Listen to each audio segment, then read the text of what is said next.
remaining dry elsewhere with some late sunny spells before cloud cover increases from the southwest later on. Showers will persist across northern England this evening, though they'll be most frequent in the west.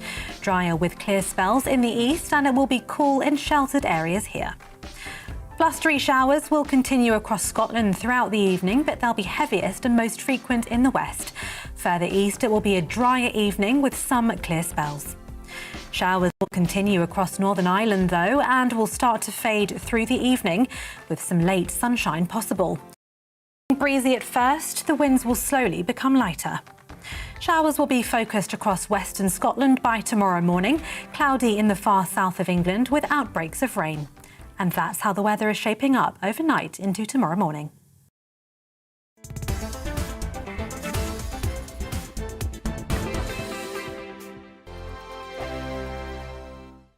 We are GB News. And we'd like to say thank you to each and every one of you for helping our great nation find its voice. We're absolutely everywhere. Across England, Scotland, Wales and Northern Ireland. On TV, on radio and online. We're proud to be the People's Channel, Britain's news channel.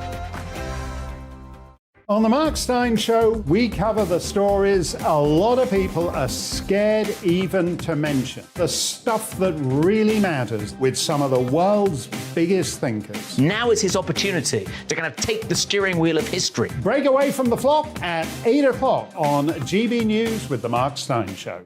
Hello, I'm Esther McVeigh. And I'm Philip Davis. Whether you're watching or listening on TV, online or on radio, we handpick the latest stories, debates and expert opinions for your weekend. So whether that's politics, news or showbiz, we've got it covered. Join us every Saturday morning at 10 o'clock on GB News. Join my show Farage, 7 p.m. till 8 p.m. Monday through Thursday, and there you will get opinion, analysis, debate, and I'll cover stories that nobody else dares to touch. You've been cancelled. Join the club. Oh my goodness, brilliant. And then for the last 15 minutes, talking pints. Over a drink, we have a civilised conversation with someone. We very often disagree, but we do it in a grown-up way. Come and join me on Farage. Hi there, it's Stephen and Anne. At breakfast from 6 a.m, you'll always be caught up with everything you need to know, the latest headlines, opinions and debates. We'll bring you the good news and the bad, but most of all, we're here for you. Remember, send in your views and let us know what you would like us to talk about. That's because we're your news channel. And every morning at 6 a.m, it's breakfast on GB News. We are GB News. And we'd like to say thank you to each and every one of you for helping our great nation find its voice. We're absolutely everywhere. Across England, Scotland, Wales and Northern Ireland. On TV, on radio and online. We're proud to be the People's Channel, Britain's news channel. On the Mark Steyn Show, we cover the stories a lot of people are scared even to mention. The stuff that really matters with some of the world's biggest thinkers. Now is his opportunity to kind of take the steering wheel of history. Break away from the flop at 8 o'clock on GB News with the Mark Steyn Show. Hello, I'm Esther McVeigh. And I'm Philip Davis. Whether you're watching or listening on TV, online or on radio, we handpick the latest stories, debates and expert opinions for your weekend. So whether that's politics, news or showbiz, we've got it covered. Join us every Saturday morning at 10 o'clock on GB News. Join my show Farage, 7 p.m. till 8 p.m. Monday through Thursday, and there you will get opinion, analysis, debate, and I'll cover stories that nobody else dares to touch. You've been cancelled. Join the club. Oh my goodness, brilliant. And then for the last 15 minutes, talking pints. Over a drink, we have a civilised conversation with someone. We very often disagree, but we do it in a grown-up way. Come and join me on Farage. Hi there, it's Stephen and Anne. At breakfast from 6 a.m, you'll always be caught up with everything you need to know, the latest headlines, opinions and debates. We'll bring you the good news and the bad, but most of all, we're here for you. Remember, send in your views and let us know what you would like us to talk about. That's because we're your news channel. And every morning at 6 a.m, it's breakfast on GB News.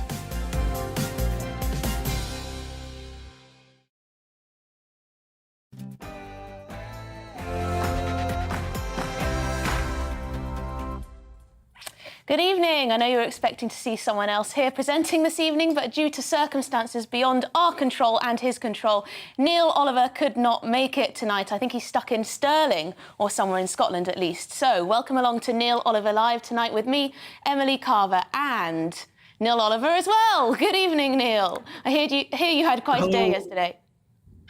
Oh, Emily, the day I had yesterday, I left home about 2 o'clock as usual to travel down by train to London for tonight's show. And just a catalogue of errors and cancellations.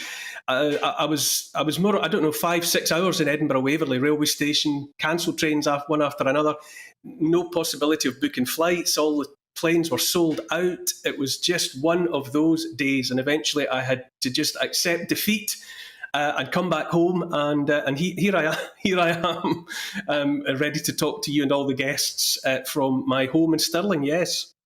Well, it's nice that we have the technology for you to be able to zoom in. We're going to have a bit of a hybrid this evening. We're going to have, of course, Neil's fabulous weekly monologue, which people await on tenterhooks, so we'll be having that. And we have a very busy show indeed tonight. We're going to be discussing all sorts, the economy, vaccines, cost of living, and so on and so forth. We have a very busy show. So, as you may have noticed, the government's plans for the economy have sparked turmoil. Neil is about to give us his take, and then we'll discuss with our top-class panel. PayPal continue to be criticised for closing down accounts. We'll hear about how a parents group which tried to keep schools open during the pandemic was affected. And our Great Britain tonight is 11-year-old Harriet Bagshaw, who is making an amazing gesture by donating her hair to the Little Princess Trust charity. All of that and more coming up. But first, let's get an update on the latest news from Tatiana Sanchez.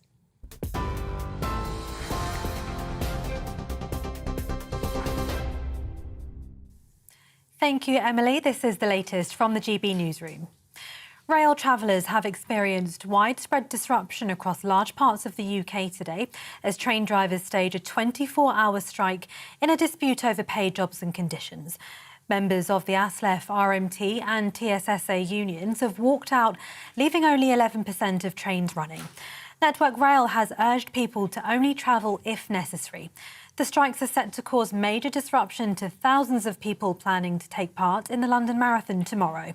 RMT Union Secretary-General Mick Lynch says they will strike until they reach an agreement. There will be more action like this because people in Britain are being made deliberately poorer by this government every day of the week, and we've got to rebalance that.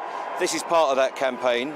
We're going to get a deal for our members through negotiation, but supported by strike action. So it is working. It's costing the government £30 million every time we go on strike, and they're subsidising these companies to keep this going. If they change their position, we can get a negotiated settlement, and that will be a win for every worker in this country. Householders are being advised to take a photograph of their meter readings today as energy prices rise to record levels. Regulator Ofgem says it could help to avoid being overcharged. The new price cap is now in place, with a typical household expected to spend around £2,500 a year. That's up from £1,971. The figure was expected to be £1,000 higher without the government's energy bill relief scheme. Energy consultant Catherine Porter told us ultimately the public will still pay. In the short term, the government's going to pay for that by borrowing more money, but eventually that's going to have to be recovered through taxation. As we move through the next few years and after the end of this support scheme, prices will have come down. I don't think there's anybody who believes that prices won't be declining at that point. And I'm sure the government will reassess the situation when this 2-year scheme expires to see if more support is needed. The Chancellor has defended his mini-budget, saying the government had to do something different to spark the economy. Writing in the Daily Telegraph, Kwasi Kwarteng insisted he'll produce a credible plan to get public finances back on track by tightly controlling public spending. The comments come after the Prime Minister admitted the government's strategy has caused disruption and warned the country faces a difficult winter. Protests have been taking place across the UK today as people rally against rising energy bills and the cost of living crisis. Members of Extinction Rebellion and Just Stop Oil were among those marching in central London today. Campaign group Enough is Enough, set up in response to the rising cost of living, held events in cities across the UK. It comes on the day energy price rises came into effect for millions of people. Russian troops have pulled out from the eastern city of Lyman in Ukraine after being encircled by Ukrainian forces. A video posted online by the Ukrainian president's chief of staff shows soldiers climbing onto a vehicle and waving the national flag on the outskirts of town. A close ally to Putin has reportedly said Moscow should consider using a low-yield nuclear weapon in response.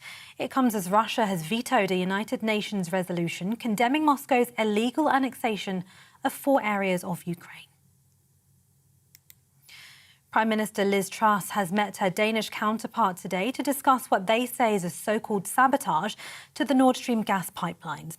The Danish Prime Minister Mette Frederiksen says she passed key information on the damaged Nord Stream pipelines to Ms Truss at a meeting in Downing Street this morning. A Number 10 spokesman says the leaders stressed the need to stay united in the face of Russia's despicable action in Ukraine. The Danish Prime Minister says both countries will offer their support for the ongoing investigation. We are very worried about the situation with Nord Stream 1 and 2. This is sabotage and it is critical infrastructure. So, of course, this is a very serious situation. We don't know yet who is behind this.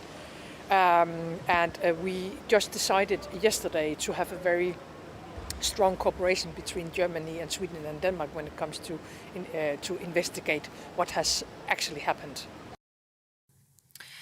Police say they've not yet found human remains as they search for Moore's murder's victim. Keith Bennett continues. The 12-year-old was one of 5 victims of Ian Brady and Myra Hindley, with 3 of them later found buried on Saddleworth Moor. They were discovered in the Peak District by an author researching the 12-year-old's murder. Brady and Hindley murdered 5 children in the 1960s, with 3 of the victims found. TV, online and DAB+ radio. This is GB News. Now it's back to Neil Oliver Live.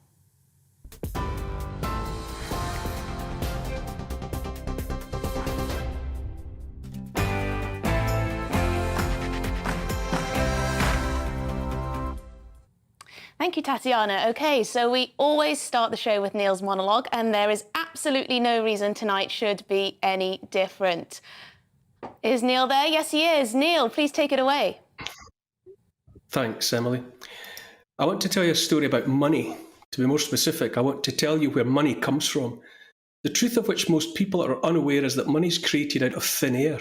Furthermore, every single pound, dollar, euro, yen, and all the rest is created out of thin air by unelected, unaccountable bankers who meet in total secrecy and profit always from their actions. Let's imagine you want to borrow £200,000 to buy a house. When you go to the bank and ask for that money, the banker doesn't give you existing funds, cash from a drawer, for instance. Instead, he creates that £200,000 out of nowhere, money that previously didn't exist. That money's not backed by anything real, no gold or anything else. It's conjured out of nowhere and exists now only because the banker says it does. He then says you have to pay him back the £200,000 plus, let's say for the sake of argument, another £200,000 in interest. He's allowed to credit your account with money that did not exist until you asked for it, and he pressed digits on a keyboard, and then he charges interest on that previously non-existent sum. Talk about a foolproof way to make money. This is how all money is created in our world, and this is why so many people are made to live crippled by debt. Every year, the British people pay tens of billions of pounds to private bankers as interest on something that did not exist in the first place. How could I be sure? But I suspect that if you or I were to attempt something similar, we'd be thrown in jail before our feet touched the ground. William Patterson, co-founder of the Bank of England in 1694, noted that, quote, "The bank hath benefit of interest on all monies which it creates out of nothing." 1694, that's at least as long as this has been going on. How long we've been submitting to debt created by a handful of rich people to keep everyone else under their control. The Bank of England is technically owned by the British government and so notionally by the British people. The fact of the matter, however, is that the government does not tell the bank what to do. Like all central banks, the Bank of England is seemingly answerable to an entity called the Bank for International Settlements. The BIS is run by more unelected, unaccountable, secretive people over which we, the British, like all people in the world, have no say and no control. Most people have never even heard of the Bank for International Settlements, but it's housed in a great glass tower in Basel in Switzerland.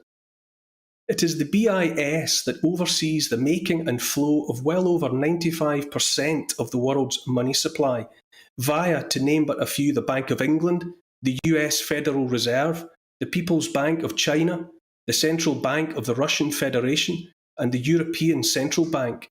It also influences a host of other smaller central banks, including in unstable and failed states like Afghanistan and Libya.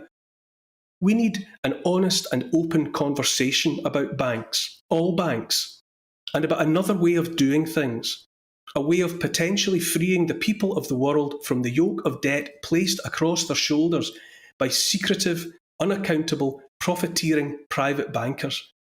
It may or may not offer the solution to our woes, but I believe it's time now to talk about it, and more importantly, to invite more people to understand what banks actually do and how they do it. If you don't trust me, how about Thomas Jefferson, founding father and third president of the United States, who said, "I believe that banking institutions are more dangerous to our liberties than standing armies. If the American people ever allow banks to control the issue of their currency, they will deprive people of all property until their children wake up homeless on the continent their fathers conquered. The issuing power should be taken from the banks and restored to the people to whom it properly belongs." The Federal Reserve in the US was created at Christmas time 1913, when most members were away for the holidays. By means of the Federal Reserve Act, all control over money creation was removed from Congress and given to the Federal Reserve Corporation, a private company controlled by bankers. All this despite Article 1 of the US Constitution, which declares, "Congress shall have the power to coin money and regulate the value thereof." Federal was added to the name to trick the people into thinking they, via Congress, were in control. Not anymore, not since that Christmas of 1913. The Fed is a private corporation. Or what about the words of Henry Ford, who transformed the car industry, who said, "It is well enough that the people of the nation do not understand our banking and monetary system, for if they did, I believe there would be a revolution before tomorrow morning."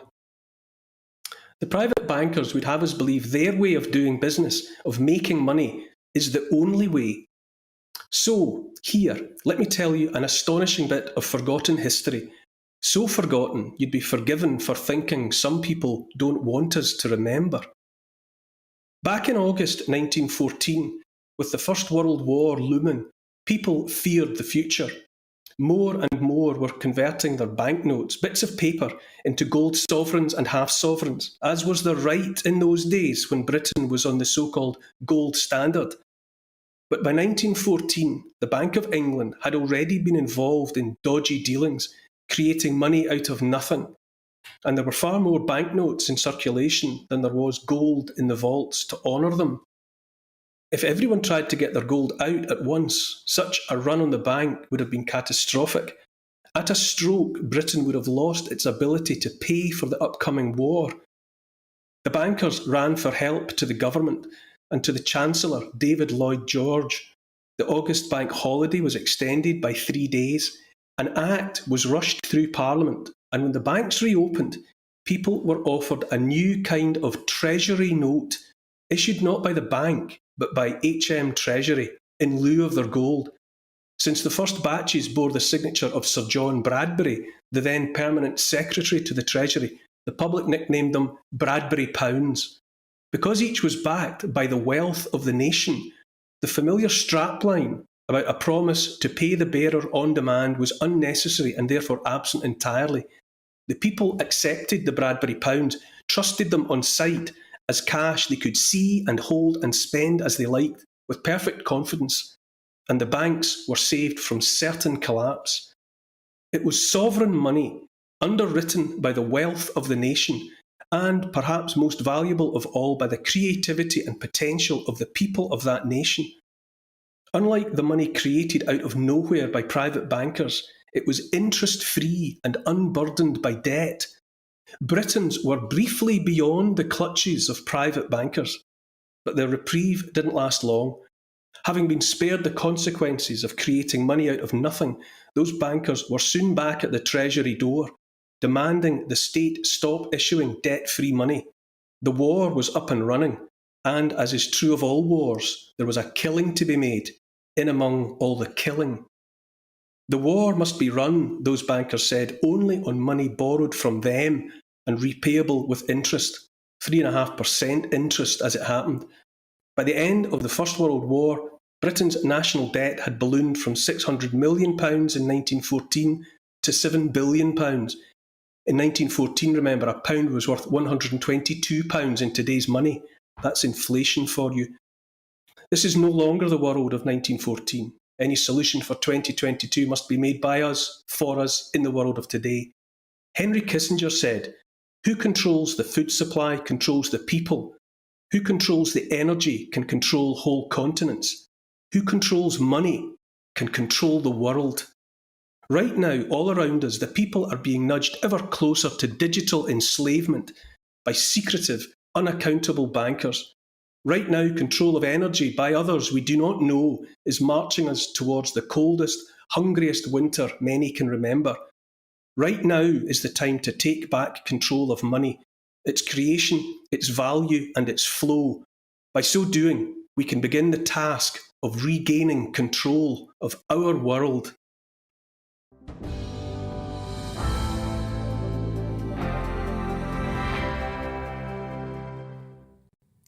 Well, thanks very much indeed, Neil. So what do you at home make of all that? Please do let us know, and we have plenty of topics to discuss tonight. So please do keep your tweets and emails coming in throughout. Neil does really have a way of looking at current affairs and looking at the forces behind them, the historical parallels. Very, very interesting indeed. You can email gbviews@gbnews.uk. Of course, you can tweet us as well @gbnews. I'll try to get to some of your comments later in the show, of course. But now let's get down to business. I'm delighted to be joined tonight by financial expert Jasmine Birtles, our very own GB News business and economics editor Liam Halligan, Molly Kingsley, the writer and co-founder of parents campaign group Us For Them, and the one and only Neil Oliver, of course, joining us from Scotland. So what do we make of Neil's monologue, Jasmine? I thought it was excellent, and it's about time that we really did look at money. You know, what is it? Where does it come from? And in particular, what the bankers are doing.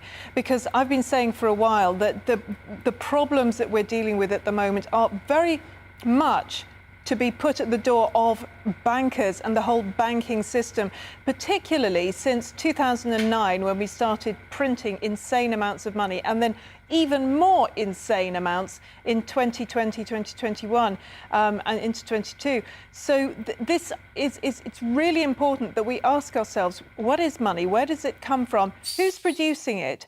And what are we going to do about this broken banking system that we currently have, which is sucking the lifeblood out of the economy? Liam, we've seen, of course, the market reaction to the mini-budget. Was that just the catalyst? Were there all these underlying issues, the quantitative easing, the interest rates being low for so long? I think that's exactly right. I don't think the mini-budget was the underlying cause of the pound falling. Indeed, the pound's back now against the dollar where it was before Kwasi Kwarteng's statement last Friday. I don't think the mini-budget was the reason bond markets spasmed with those market borrowing costs going up, those extra borrowing costs rippling across the economy to mortgages and personal loans, really putting the frighteners on everyone.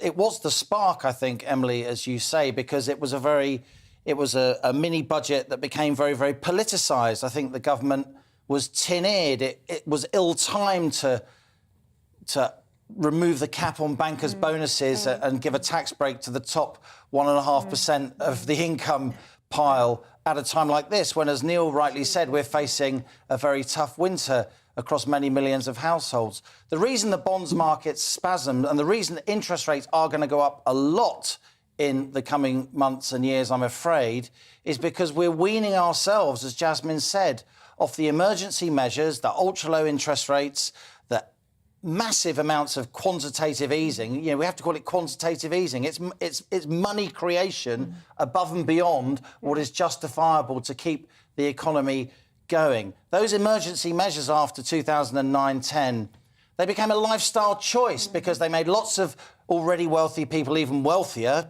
blowing huge bubbles across asset prices, bonds, stocks, properties, why your kids can't buy a house.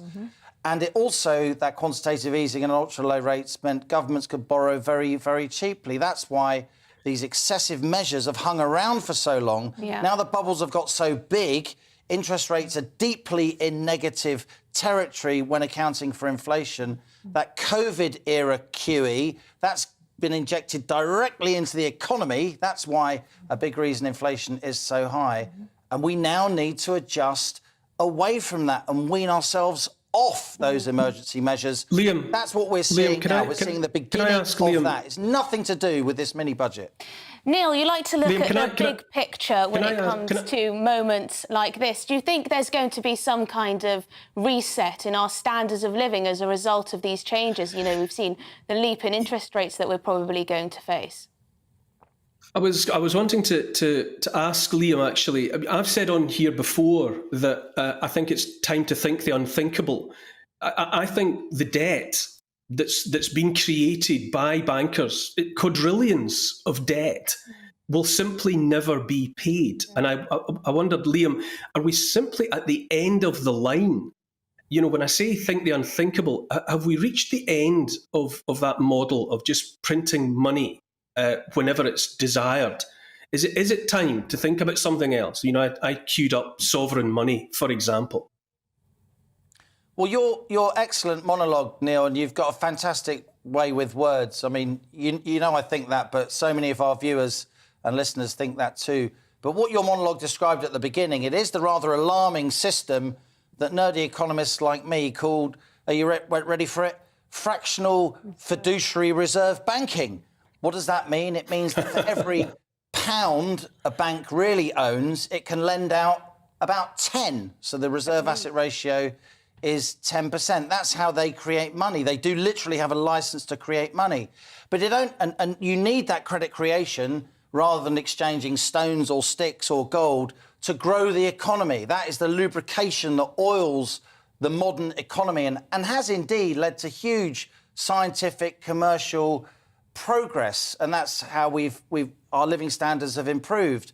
But when the banking system over-exit, when those reserve asset ratios are loosened by politicians who then get nice, cushy jobs in banks that they don't understand when they retire, when the banking system itself, and in particular the central banks, get politically captured and the politicians always looking at the short term, egg those central banks on to create even more money from the centre, then the whole system, the fiduciary aspect of it, the trust system, that this little bit of paper really means something just because it's got the Queen or now the King's head on, that trust is broken. That's when you get inflation, and that's what we're seeing now. And also, I mean, Molly, very quickly, and then we'll go to Molly. Well, I was just saying, I think, Neil, that you're right, that we are coming to the end of it, and I think bankers around the world and governments around the world have realised this.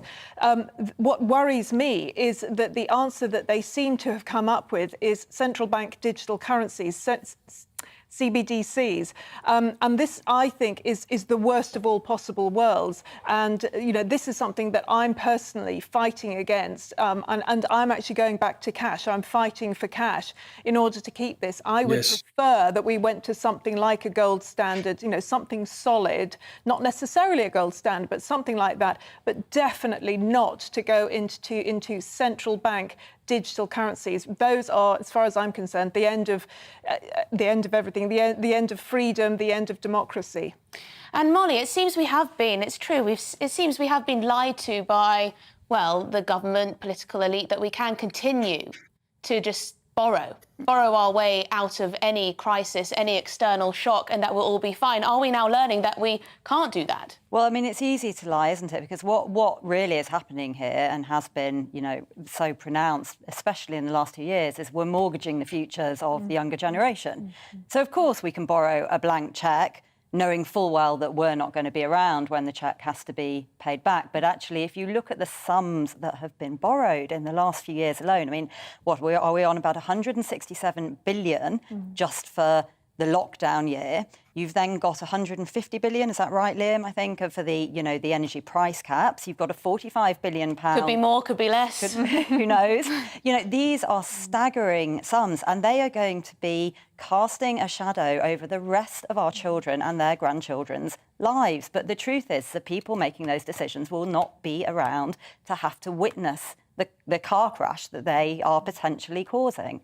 Yes, and this is something that we'll come back to, because Liz Truss, I know what she's trying to do. She's trying to grow the economy, which is brilliant. And to do that, you do need a lower tax burden, you do need lower regulation. But she seemed to promise us that we could continue borrowing to pay for it. And now she's having to say, well, actually, we may need to cut public spending, which no one should be surprised about, but she hadn't articulated to the public and to the Conservative Party membership, at least, before they put their cross in her box. Anyway, after the break, the cost of living crisis affects everyone, of course, but are the younger generation, as Molly was just mentioning, hit hardest of all? We'll also be assessing the government's energy bill relief scheme. We'll see you back in 2 minutes.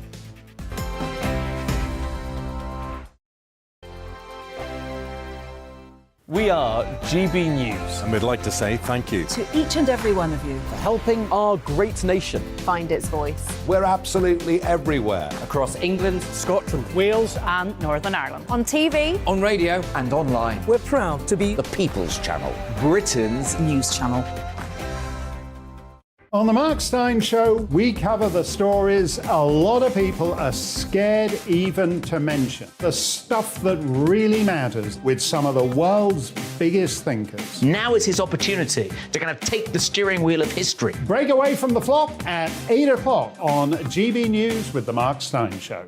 Hello, I'm Esther McVeigh. And I'm Philip Davis. Whether you're watching or listening on TV, online or on radio, we handpick the latest stories, debates and expert opinions for your weekend. So whether that's politics, news or showbiz, we've got it covered. Join us every Saturday morning at 10 o'clock on GB News. Join my show Farage, 7 p.m. till 8 p.m. Monday through Thursday. And there you will get opinion, analysis, debate, and I'll cover stories that nobody else dares to touch.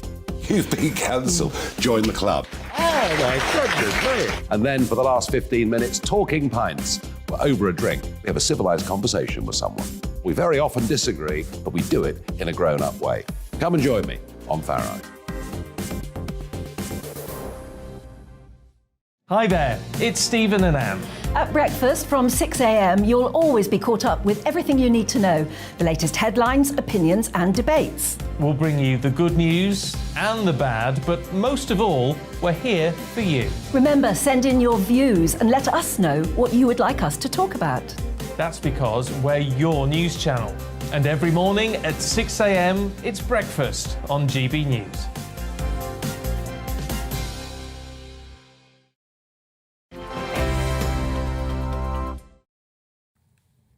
Welcome back to Neil Oliver Live with me, Emily Carver, and Neil joining us tonight from his home in Scotland. We've been discussing the economic crisis tonight, but maybe one group who we don't focus on as much as we should are the younger generation, who had their lives curtailed by lockdown and now find themselves growing up in a world where budgets are tight for everyone, but also, of course, for them. Molly, I'm sure you'll have a lot to say on this. Yeah, I mean, I think, as I said earlier, we've just come out of a period where really what we saw was intergenerational theft. I don't think that's too strong a way of putting it, where the young were burdened for 2 years to, protect their elders. And whatever you think of that, the thought that you're then going to now layer on top of that a cost of living crisis. And of course, we know, as you say, the young are disproportionately impacted by that for 2 reasons, really. One, they tend to have less savings, and 2, because they're the beginning of their careers, they tend to have less well-paid jobs.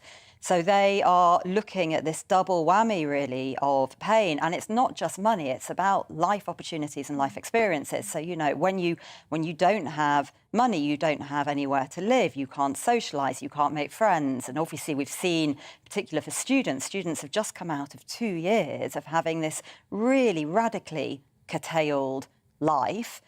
Children, you know, for different reasons, obviously not directly impacted by cost of living, but of course their families and their parents will be.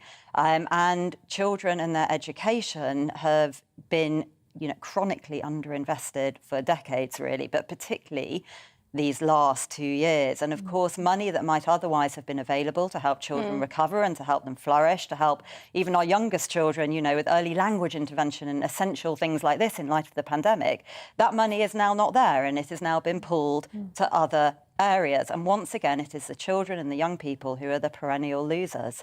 Now, Jasmine, I'm sure there are some people at home who are sick of the sort of intergenerational warfare, you might say, you know, pitting the elderly against the youth, who's worse off when it comes to money and expenditure and whatnot. Jasmine, do you think it's fair to say that the children have been worst affected by the last few years? I do, actually, yes. And interestingly, I have written about this, you know, sort of the whinging between the young and those who are retired.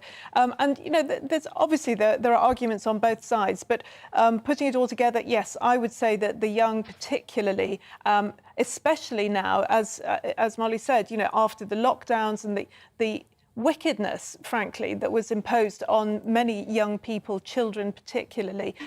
Yes, I think they have absolutely... But it was wicked, was it not, to the elderly people who were left in their homes, couldn't be visited by their family, and, you know, I'm not sure it was worse for any you know, one group or another, really. Agreed. No, I think when it comes to just general life, absolutely. I mean, and of course they weren't at risk of death. No, absolutely. Very true. No, I'm thinking particularly economically, really. That's where I was. But, oh, gosh, yes, you know, care homes. Gosh, it's hard to think about that now. Yeah. Now we've got our freedoms back for the most part. Liam, in terms of the economics, in terms of money in your pocket, we've seen that the government wants to keep the pension triple lock, for example, but then for working people, or not working people in this case, benefits may well not go up with inflation. So is it a bit unfair? Well, there is still a lot of pensioner poverty in the UK. Our basic state pension is still very low by international standards of other advanced countries. And so I wouldn't want to do old people down. Of course, they deserve help. We have many vulnerable old people, and we know that many old people will suffer as the nights draw in and the temperatures drop, particularly when, even despite this energy price cap that is being introduced literally as we speak, fuel prices, gas and electricity will still be very, very costly. But I do think this is a particularly tough time for young people.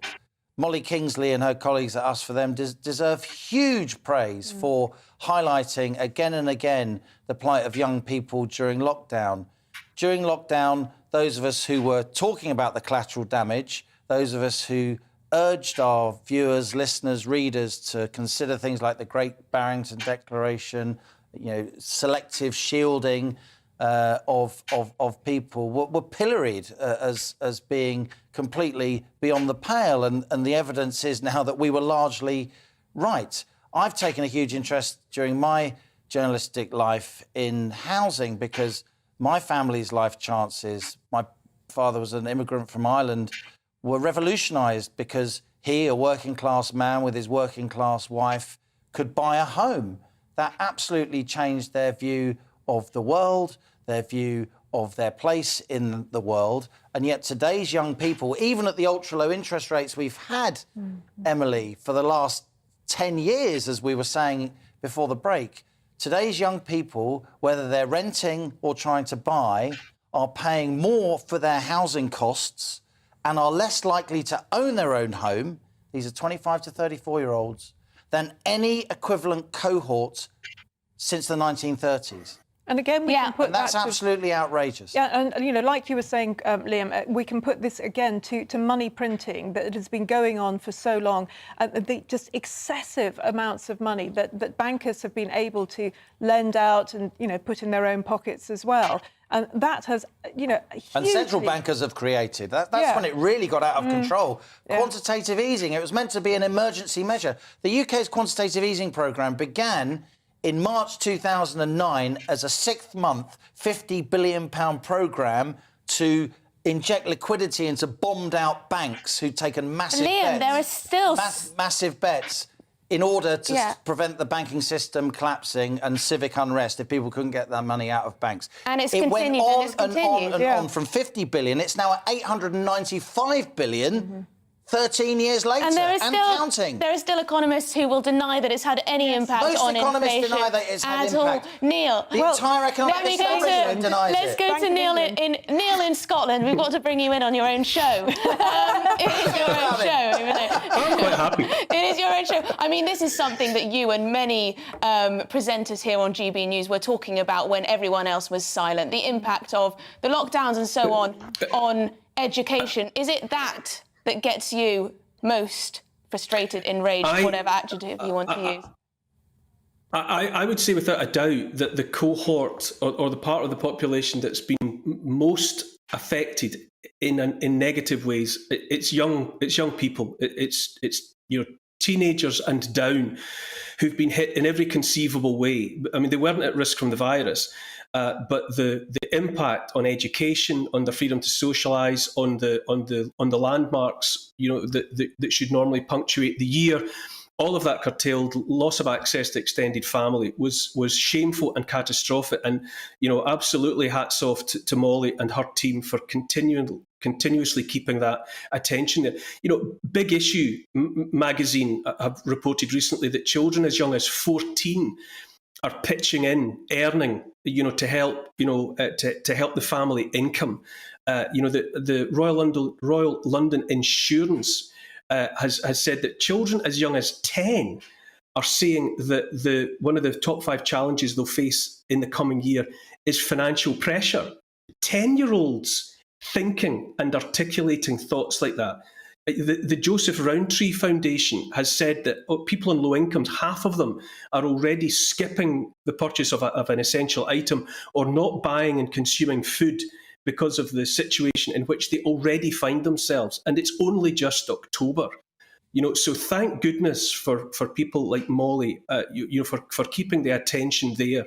You know, I myself said long ago, leave the children alone, by which I meant, you know, keep away from them with the vaccinations and the rest. But it's incalculable what has been done emotionally, physically, financially, to long-term prospects, to education. You know, we owe a debt, talking about debt, the debt that's owed to young people in this country on account of the catastrophic policy mistakes that were rolled out by the government. You know, heaven forgive us. You know, the impact of lockdowns and the quantitative easing and the huge borrowing seems to have been forgotten by the mainstream media because, of course, they wanted it. And that's what makes it so difficult to have this discussion. So it's easier to blame absolutely everything on a mini budget that cut a couple of taxes. Anyway, we're going to go to the views from our viewers, of course. Dave was saying he was just musing. We made him muse. What would happen if every debt in the world was cancelled at midnight? I mean, every debt. Personal, commercial, international. Could your panel come up with an answer? There we go. There's our question. Well, I think it would be great. Honestly, it is something that I have mused on, as it happens, Dave. Yeah, I've thought, well, would it be so bad? Would we just actually create our own reset, a proper reset, not a great one? You know, we would just bring it back down to zero again. Yeah. Neil, what do you think? Can we bring it back down to zero? What would happen? I've mentioned before on here, I'm fascinated by the ancient concept of Jubilee, which was a cancelling of debt it varied, let's say every 50 years. From the Bronze Age in Mesopotamia, from King Hammurabi in Babylon, it was understood that if a situation was allowed to reach its zenith, if you allowed a small group of people or even one person to have all the wealth, such that everybody else in the kingdom was enslaved by debt, then you had a catastrophe on your hands. Now, that was understood around the world in the Bronze Age, and the measure that was brought in place was a jubilee, which meant that every 50 years or every couple of generations, all debts were cancelled.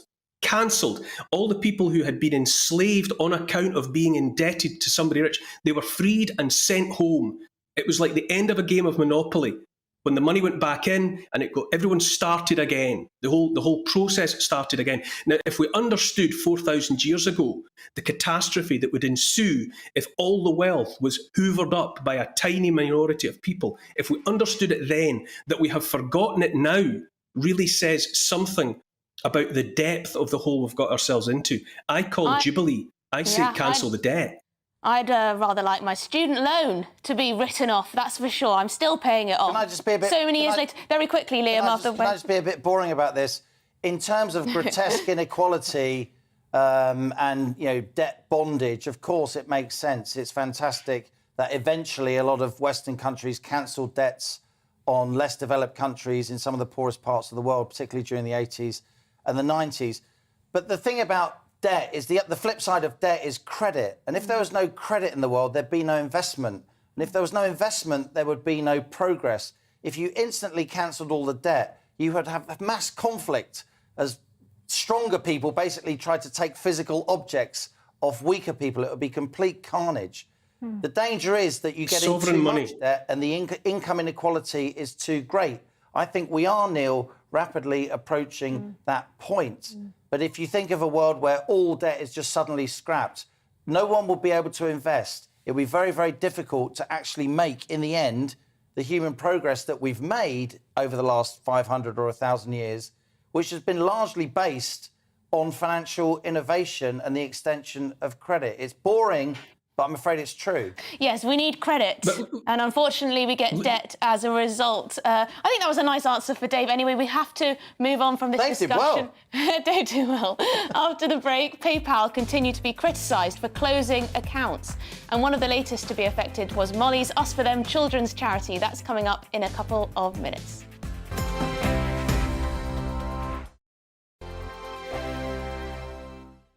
We are GB News. And we'd like to say thank you To each and every one of you. For helping our great nation. Find its voice. We're absolutely everywhere. Across England, Scotland, Wales and Northern Ireland. On TV. on radio and online. We're proud to be The People's Channel. Britain's news channel.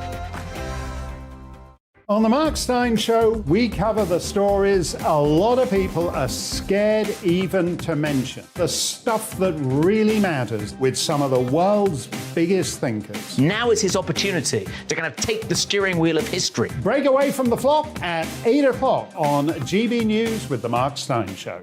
Hello, I'm Esther McVeigh. And I'm Philip Davis. Whether you're watching or listening on TV, online or on radio, we handpick the latest stories, debates and expert opinions for your weekend. So whether that's politics, news or showbiz, we've got it covered. Join us every Saturday morning at 10 o'clock on GB News. Join my show Farage, 7 p.m. till 8 p.m. Monday through Thursday. And there you will get opinion, analysis, debate, and I'll cover stories that nobody else dares to touch. You've been cancelled. Join the club. Oh, my goodness me. And then for the last 15 minutes, talking pints. Over a drink, we have a civilised conversation with someone. We very often disagree, but we do it in a grown-up way. Come and join me on Farage. Hi there, it's Stephen and Anne. At breakfast from 6 a.m, you'll always be caught up with everything you need to know. The latest headlines, opinions and debates. We'll bring you the good news and the bad, but most of all, we're here for you. Remember, send in your views and let us know what you would like us to talk about. That's because we're your news channel. And every morning at 6 a.m, it's breakfast on GB News.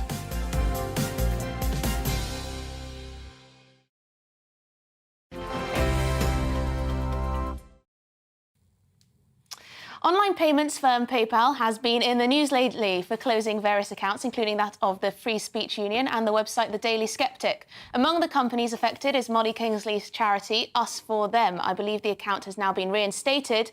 And Molly is, of course, here right now to tell us all about it. What happened? Well, just that really. So without any notice, we got an email saying that they effectively didn't approve of our activities. I think it was because of the nature of activities, they were closing down the account. And what activities were they unimpressed by? We didn't know. So that was all the information we got. At first, so this was the beginning of September, at first we kept it quiet actually because we were a bit embarrassed, and there's obviously a reputational slur attached to that. It doesn't look great. You know, you think exactly that. You think, wow, what have we done? And, you know, we looked at the terms of the user agreement. We didn't think we'd breached anything obvious there. So we tried to get in touch with them. Obviously, nothing, got nowhere. Tried to take the money out. It became obvious that there was no access to the money. They say they keep it for 180 days so that they can meet any damages, whatever that means.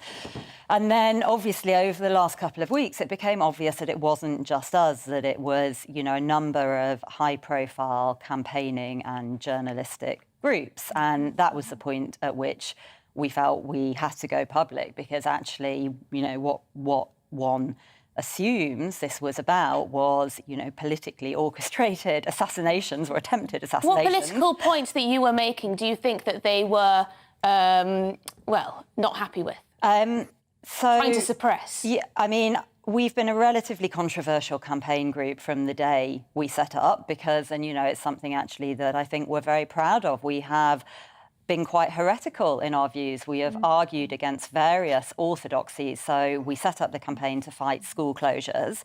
Now, of course, 2 years later, you know, you can't find a person that agrees with school closures. Everyone agrees. There's so much amnesia, isn't there? So much amnesia and denial. But actually, when we stood up in May 2020, we were vilified. You know, we were called selfish. We were called granny killers. You know, we had all sorts. We then fought against masks for children, which was equally and probably outrageous. And of course, then we took a position against the manner and the timing, really, of the rollout of the COVID vaccination to children, just arguing that surely it was safer to wait with a product that had, you know, at this time, this was May 21, I think, you know, so little long-term safety data. And each of those positions has been very controversial. As to what was behind PayPal's decision, we don't know. But I think it was, well, in fact, the fact we don't know, I think, is a huge problem in itself, because obviously what you have here is potentially discriminatory, certainly very opaque, indirect, really, censorship. So it's censorship by denial of essential services. Let me put that question to Neil. Why do you think that they stopped this service for Us For Them, and also for the Free Speech Union, and also for the Daily Sceptic? What do you think binds those three together? Well, I think it's simple, really. It's anyone that steps out of line with the orthodoxy and the narrative that's coming down from on high. What amazes me, what almost confuses me, is the thought processes of an entity like, well, in this instance, PayPal. Surely they could have foreseen the public outcry, the response. And as a consequence of that, surely they could have looked a couple of moves ahead on the chessboard and seen that there would inevitably come a humiliating climb down. I don't know why they couldn't. These are clever people, you know, these technocrats, but they seem to have an Achilles heel whereby they aren't able to look far enough ahead in terms of the way, you know, human beings will respond. I don't know whether they lack some sort of empathy. I mean, as you say, they went after Toby Young's Free Speech Union and the Daily Sceptic, his, you know, news and comment online publication. Now, that was obviously going to bring down opprobrium on the heads of PayPal, accusations of censorship. And sure enough, after a matter of days, they end up backing down. And, you know, it's they who end up taking surely reputational harm. But I mean, I suppose a question. Maybe I'll put the question towards Liam. We get told over and over again that because these are private entities, private companies, that they could do what they like. They can ban and censor whomever for any reason without even giving an explanation. But when they come to a position where they exert so much influence over the way people operate in the public sphere, in the public square, is that get out of jail free card? We are a private company. Yeah. Is that good enough? Yes, Neil, are they just, Liam, are they just as dangerous as an overzealous state, these technology companies? I think the notion that they're private companies so they can do what they want is complete nonsense. You know, newspapers are private companies. GBNews is a private company. We can't do what we want. We have to work within a regulatory construct which reflects the fact that we are in a position of influence and importance as they are. Look, these guys from Silicon Valley, they really get on my nerves, to be honest. They think they're nice people because they wear T-shirts and flip-flops to work and give a bit of money to charity. But actually, they're narcissists. They're absolutely drunk on their own power. It's clear that the big tech companies swing one way politically, almost overwhelmingly, even though they dodge tax and all the rest of it. I'm sure PayPal would deny all wrongdoing, and I accept that. But it's clear that many of the big tech companies they do structure their affairs so they pay minimum amounts of taxation. They do massively lobby governments, and then lots of government people get jobs after they've left office with these companies in order to make sure that they're regulated in a way that lets them, take all our data and pimp it out all across the world without our explicit permission.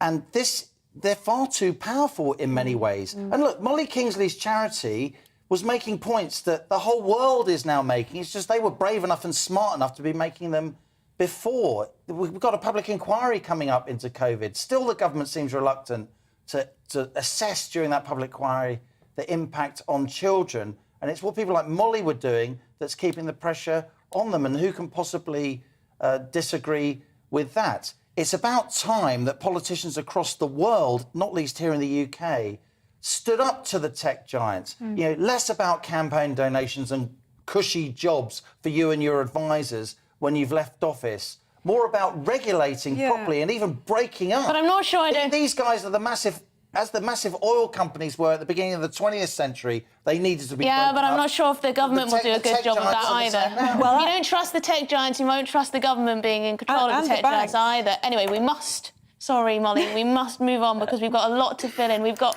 what is known as, what I know is one of Neil's favourite parts of the show. It's time for this week's Great Britain. 11-year-old Harriet Bagshaw has not had her hair cut for 2 whole years, but that is all going to change on October the 22nd when she has a trim so she can donate her hair to the charity The Little Princess Trust. Harriet has also been raising money to support the charity, which uses real hair to create wigs for children who have lost their hair to cancer or another condition, and it helps restore their confidence and identity. I'm joined now by Harriet Bagshaw alongside her mum, Kirsten. Hello, thank you very much for joining us this evening. Thank you for coming on Neil Oliver Live. I'm sorry that he's not here in the studio today, but could you tell me, Harriet, why you've done this? I've been needing my hair cut for a while, and I just decided if I'm going to have it cut, why not a better place to do it? Did you find out the charity from friends, from family? I just kind of heard of it in conversation stuff. And Harriet, how much hair are you going to have off? Are you going to have it up here? Or are you going to just get a little trim? I'm going to have it about up to there. OK, so not too much, but quite a lot. You've got very long hair there. Kirsten, are you proud of Harriet for doing such a thing?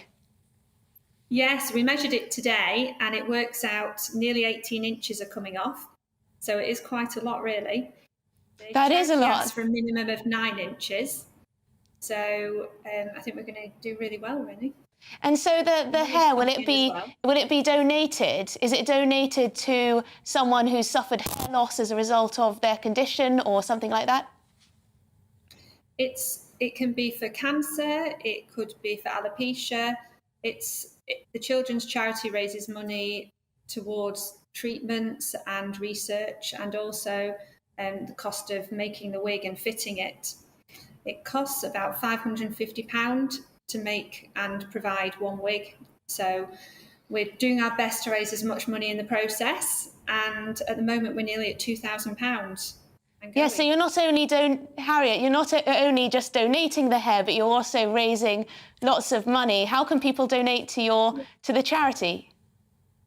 We have a website which is up, and you just donate from there. Just give it.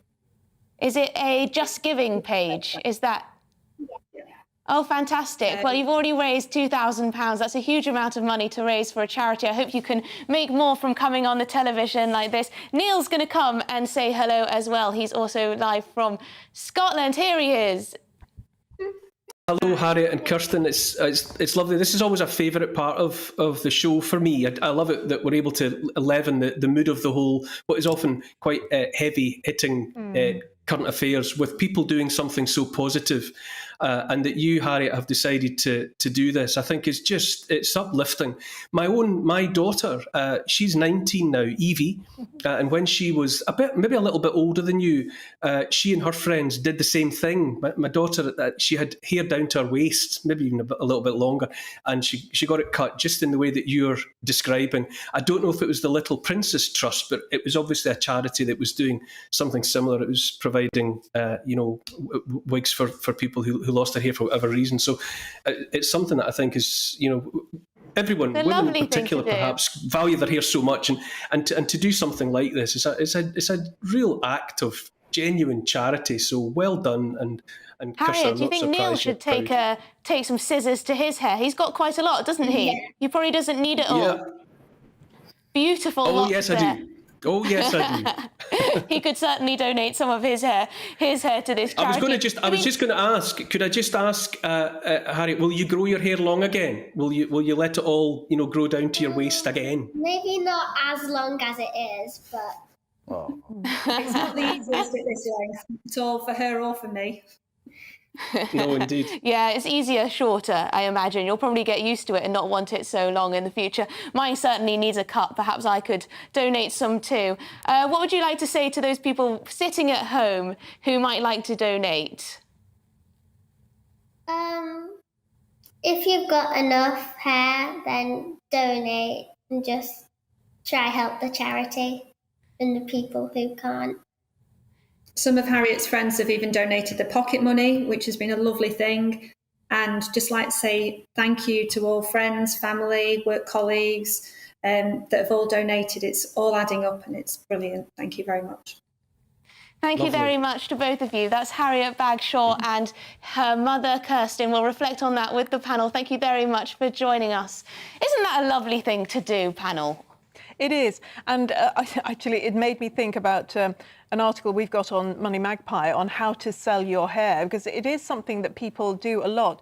But if you can actually give it away and help people who are having to wear wigs, and that's a lot of people. I know a few who have had to do that. And there's quite a lot of emotion that has to be overcome. It's not an easy thing to have a wig, to have one. Fine if you want to try, just for the fun of it, but to have one, particularly for women and girls especially, that's quite something. Yes, Liam, you've got a lot of hair. Is that all yours? What are you saying, Emily? Is yours all yours? Mine is all mine. All natural. No, you just got a fantastic head of hair, and so does Neil, which is rare. You know, well, a lot of men have lost them. A lot of people accuse me of dyeing my hair, which isn't true. The secret about my hair is that I never use shampoo. I haven't used shampoo for 20 years. It must be a bit stinky. My hair in warm water, and I learnt that from a guy on a beach in Australia who said, "Mate, don't wash your hair. Just wash it in warm water. Don't use shampoo. It rips all the oils out of your hair." And he was completely right. Molly, I imagine you do use shampoo. I do use shampoo. Although, actually, I do know a girl who did exactly the same as that. I think it's harder with long hair. It gets very greasy very quickly. Yes. But now we must... I still wash it. Sorry to cut you off, but we have to go to the break. I'm being shouted at in my ear because we are running a little bit late. But after the break, we'll have the latest headlines and news of a letter healthcare professionals have written to the government asking for a pause to the vaccine rollout for healthy children.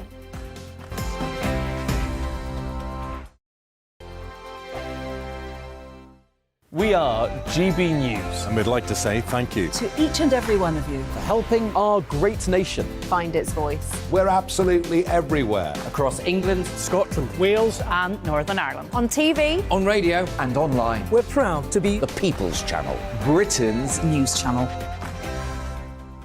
On the Mark Steyn Show, we cover the stories a lot of people are scared even to mention. The stuff that really matters with some of the world's biggest thinkers. Now is his opportunity to kind of take the steering wheel of history. Break away from the flop at 8 o'clock on GB News with the Mark Steyn Show.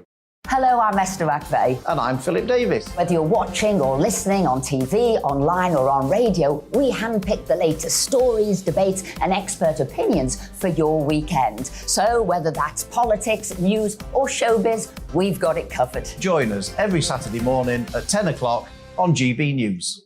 Join my show Farage, 7 p.m. till 8 p.m. Monday through Thursday. And there you will get opinion, analysis, debate, and I'll cover stories that nobody else dares to touch. You've been cancelled. Join the club. Oh, my goodness me. And then for the last 15 minutes, talking pints. Over a drink, we have a civilised conversation with someone. We very often disagree, but we do it in a grown-up way. Come and join me on Farage. Hi there, it's Stephen and Anne. At breakfast from 6 a.m, you'll always be caught up with everything you need to know, the latest headlines, opinions and debates. We'll bring you the good news and the bad, but most of all, we're here for you. Remember, send in your views and let us know what you would like us to talk about. That's because we're your news channel. And every morning at 6 a.m, it's breakfast on GB News.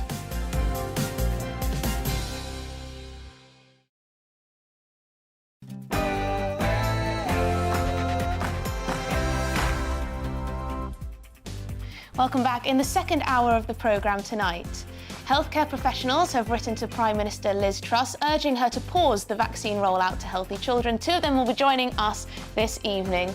We've also been discussing the problems plaguing the economy and, according to the polls at least, Labour are poised to take advantage. A Labour councillor will be here to discuss whether they are on track to form the next government, and we'll hear about the 4,000-year-old Bronze Age necklace and bracelet, which have gone on display for the first time in the Isle of Man. All of that and more coming up.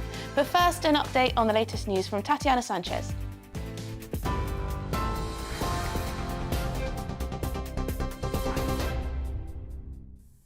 Thanks, Emily. The latest from the GB newsroom, and we're going to start with some breaking news in the last few minutes. A 34-year-old man has been charged with the murder of Olivia Pratt Corbell. A 40-year-old man has also been charged with assisting an offender. 9-year-old Olivia was shot in her home in Liverpool in August. The Prime Minister has arrived in Birmingham for the annual Conservative Party conference, which begins tomorrow. There's mounting pressure on the government after the pound dropped to a record low following the Chancellor's £45 billion package of unfunded tax cuts last week.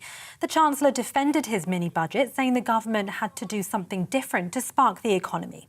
The comments come after the Prime Minister admitted the government's strategy has caused disruption and warned the country faces a difficult winter. Thousands of activists have gathered across the UK in protest against the rising cost of living. It's as an energy price cap rise comes into effect today for millions of households.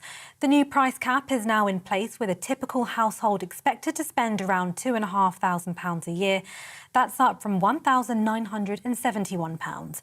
People are being advised to take a photograph of their meter readings amid record high energy prices. Rail travellers have experienced widespread disruption across large parts of the UK today as train drivers stage a 24-hour strike in a dispute over paid jobs and conditions. Members of the ASLEF, RMT and TSSA unions have walked out, leaving only 11% of trains running. Network Rail has urged people to only travel if necessary. The strikes are set to cause major disruption to thousands of people planning to take part in the London Marathon tomorrow. RMT Union Secretary-General Mick Lynch says they will strike until they reach an agreement. There will be more action like this because people in Britain are being made deliberately poorer by this government every day of the week, and we've got to rebalance that. This is part of that campaign. We're going to get a deal for our members through negotiation, but supported by strike action. So it is working. It's costing the government £30 million every time we go on strike, and they're subsidising these companies to keep this going. If they change their position, we can get a negotiated settlement, and that will be a win for every worker in this country. Police say they've not yet found human remains as their search for Moors murder's victim, Keith Bennett, continues. The 12-year-old was one of 5 victims of Ian Brady and Myra Hindley, with 3 of them later found buried on Saddleworth Moor. They were discovered in the Peak District by an author researching the 12-year-old's murder. Brady and Hindley murdered 5 children in the mid-1960s, with 3 of the victims found. Well, gas is no longer flowing out of the Nord Stream 2 gas pipeline following a leak this week that saw a gas leak into the Baltic Sea off the coast of Denmark and Sweden. Prime Minister Liz Truss met with the Danish Prime Minister today to discuss what they say is a so-called sabotage to the Nord Stream gas pipelines. The Danish Prime Minister says she passed key information on the damaged pipelines to Ms Truss at a meeting this morning. A Number 10 spokesman says the leaders stressed the need to stay united in the face of Russia's despicable action in Ukraine. TV, online and DAB+ radio. This is GB News. Now it's back to Neil Oliver Live.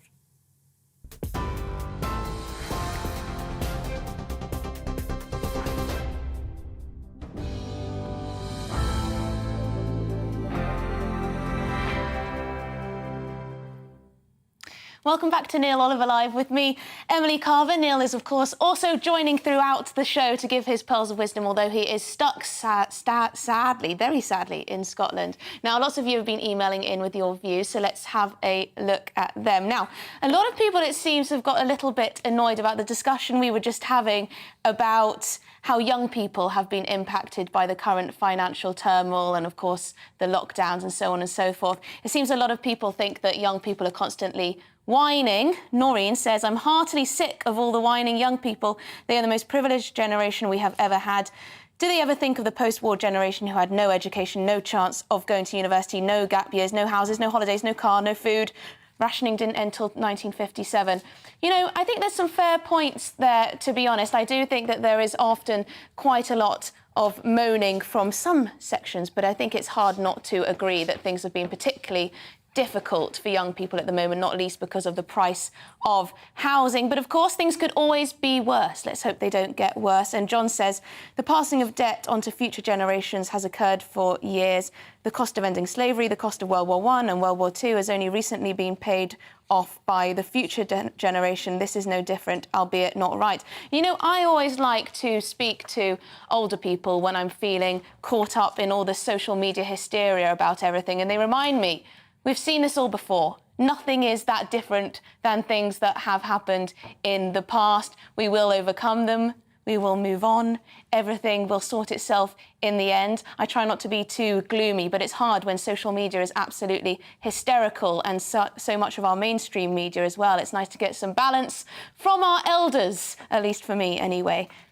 Now, we're going to be moving on to a completely different story, actually, although it's something that very much impacts young people. A group of 100 scientists and doctors have written a letter to Prime Minister Liz Truss asking her to pause the COVID-19 vaccine rollout for healthy children. The healthcare workers have told the Prime Minister that, quote, you have an opportunity to get ahead of the inevitable backlash by pausing the rollout with immediate effect. This would be a risk-free action. Until then, the political risk and health risk of this policy will only escalate. Here to discuss this, I'm joined by Dr. Elizabeth Evans, a retired doctor and co-founder of UK Medical Freedom Alliance, and Professor Angus Dalgleish, I think that's how you pronounce it, yes? The principal of the Institute of Cancer Vaccines and Immunotherapy. And of course, Neil will be joining us as well from Scotland. Dr. Evans, what prompted you to get involved in this letter? Well, as you said, I co-founded the UK Medical Freedom Alliance in October 2020, and in February 2021 we wrote our first letter about children's vaccines, even before, when the rollout was just happening to elderly people, because we could see where things were going. And we wrote to the MHRA, to government and to the JCVI to say that this would be completely unethical. Even at that point, there were some safety concerns, particularly the lack of any long-term safety data. And we knew that children are not impacted by COVID, so there was going to be no benefit to them. But we were worried. We could see that there was a kind of a mission creep in everything COVID, and we wanted to get ahead of the game. So obviously we didn't hear back from any of the people we wrote to. And then in May, Ros Jones, the retired consultant paediatrician who I was working alongside in Heart, got together a group of doctors to write again, because we could see there were lots of rumours that this was going to, in fact, be rolled out to under 18s. And we wanted to try to prevent that happening. Neil, would you like to ask Dr. Dalgleish, I wonder what has been the uptake so far among the age group in question, the under 18s, 5 to 11s and so on? Do you want to answer that? I think for under from 5 to 11s, it's been very low. It's just under 11%. I think as you go into the next age group, 12 to 16, it's more like 50% or so, and a bit more again in the 16, 17-year-olds. I want. It's in that context why you think it is that the government keeps pushing and pushing with that younger age group that aren't at risk from the virus, in any particular measurable way. Why does when there is the hesitancy, when there is the disinclination to take it, why does the government keep pushing away at that door that's closed? I think what we've seen is we've slipped into a complete erosion of core ethical principles in all policies, but particularly from my perspective, from a medical perspective. So we've lost all those core ethical principles that really underpin a civilised society.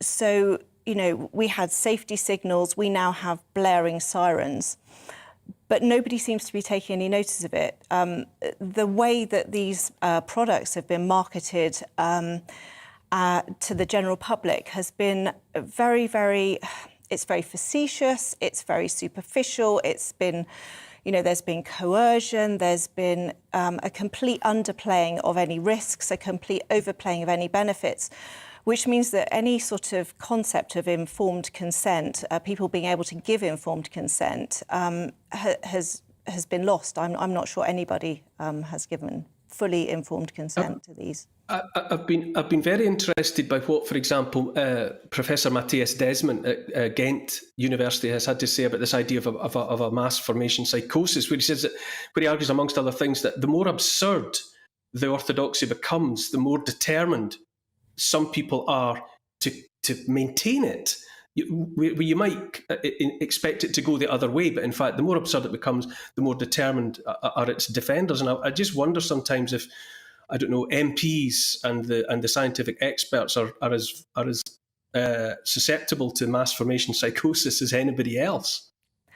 What's really interesting is just before the rollout started in November 2020, the MHRA applied and bought a software system because they were expecting a high number of adverse events, and they needed a really super duper system to record them. And yet this has all been recorded, and they release the numbers every week. And we are, not just in the UK, but in Europe, in the US, have completely skyrocketing reports of vaccine injuries and deaths from these COVID jabs.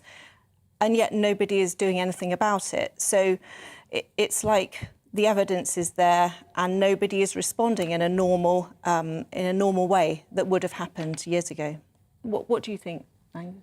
Well, I totally agree. I could never understand why you would want to roll out a vaccine to young people with very good immune responses who were not getting ill with it. I mean, if they did, it was no more than a cold.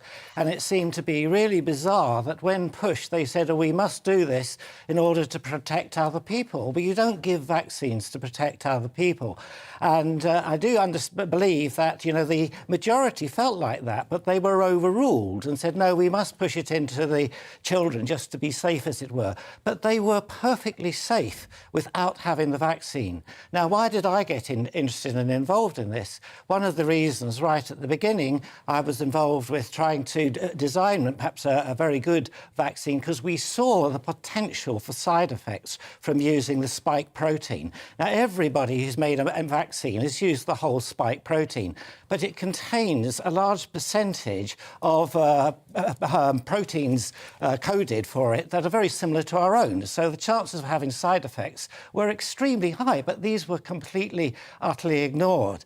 Now, when it was first rolled out, I don't think we were particularly told the truth. There's been a lot of whistleblowers about this, but I tend to take a lot of notice of what I see in my practice as a clinician. You basically take that in. And what I was seeing was young men with terrible cardiac complaints, which ended up being called myocarditis, pericarditis.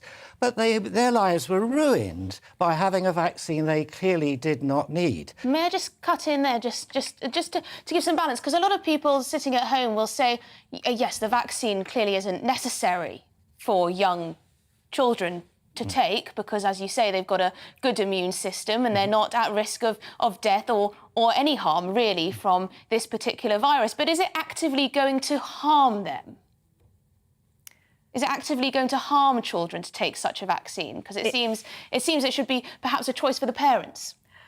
I think, but again, with medicine, it has to be an informed choice, and we have a very strict ethical code, which is that all medical treatment has to be proportionate and necessary, because no medication is 100% safe. And for the person, even if it happens only in 1 in 1,000 or 1 in a million, for that person, that side effect happens 100%.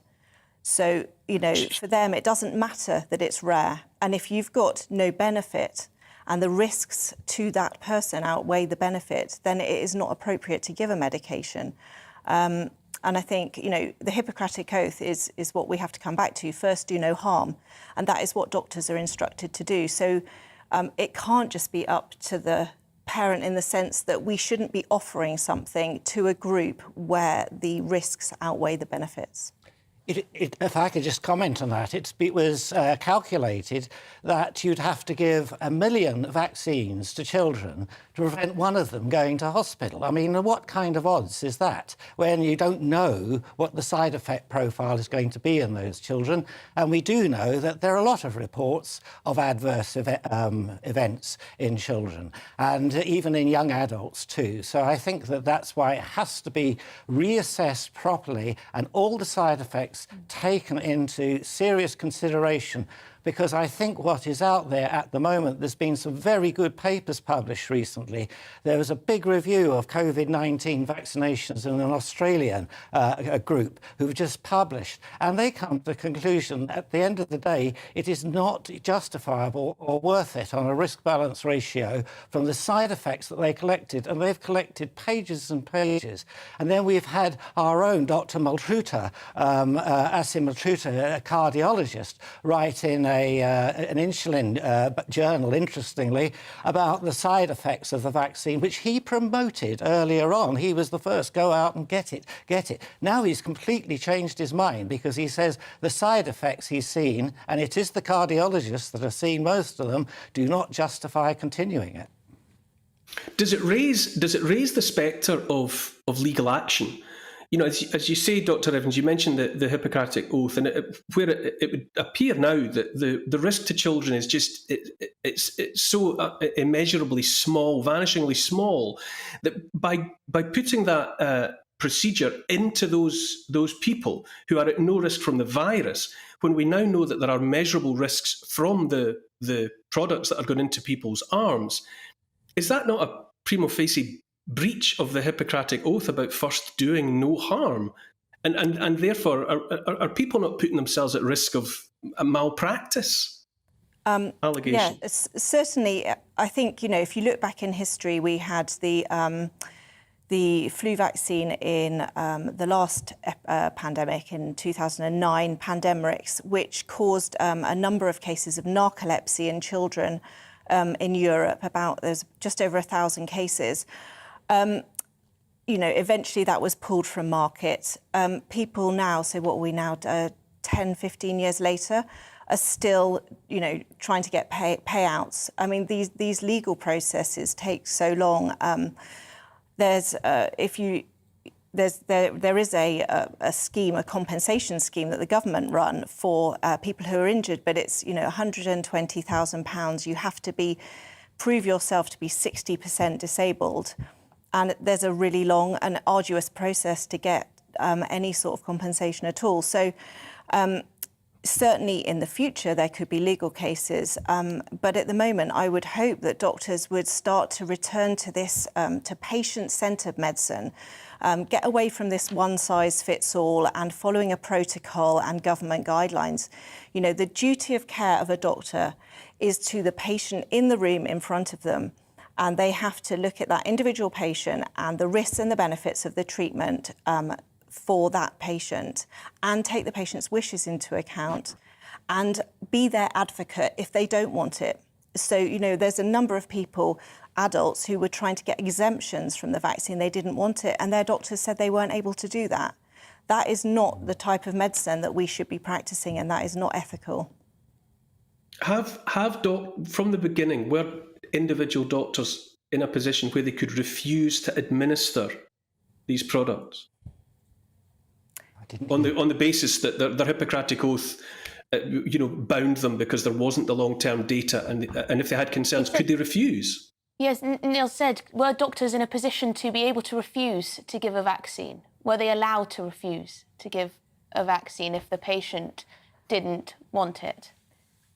I think it's been very difficult. I think anyone who's gone against the narrative has faced, serious pressure, possible, investigation by their employers, reporting to the GMC. There was very much the feeling that it was just, you don't ask questions, you just do what you're told. That's what I'm picking up from what we've heard from doctors. So they could have done, but the ones who stood up, really, really suffered for it. Angus, would you like anything to add before we finish the discussion? How would you like the government to respond to this letter? Are you positive? Do you feel positive about that the new administration might be receptive to such a letter? It's a very good point, and I think they have to be. They've got the chance to say that mistakes were made we didn't notice before.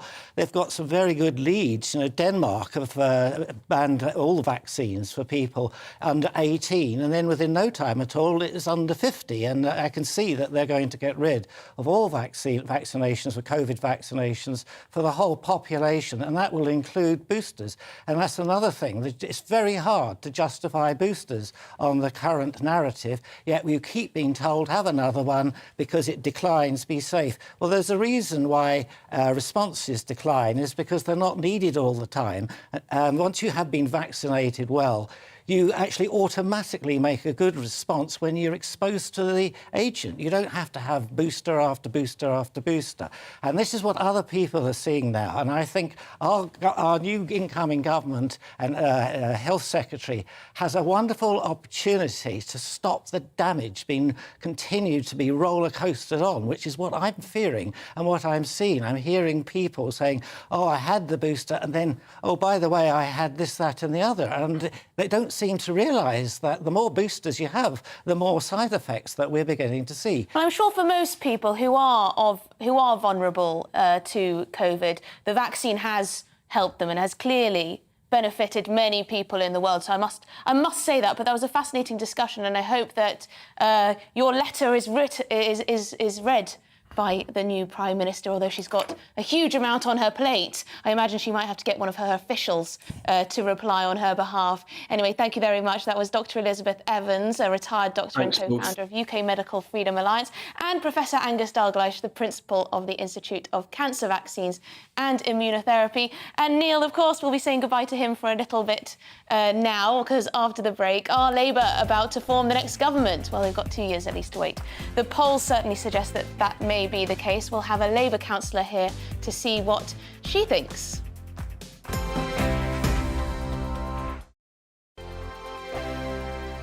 We are GB News. And we'd like to say thank you to each and every one of you for helping our great nation find its voice. We're absolutely everywhere. Across England, Scotland, Wales and Northern Ireland. On TV, on radio and online. We're proud to be the People's Channel, Britain's news channel. On the Mark Steyn Show, we cover the stories a lot of people are scared even to mention. The stuff that really matters with some of the world's biggest thinkers. Now is his opportunity to kind of take the steering wheel of history. Break away from the flop at 8 o'clock on GB News with the Mark Steyn Show. Hello, I'm Esther McVeigh. And I'm Philip Davis. Whether you're watching or listening on TV, online or on radio, we handpick the latest stories, debates and expert opinions for your weekend. So whether that's politics, news or showbiz, we've got it covered. Join us every Saturday morning at 10 o'clock on GB News.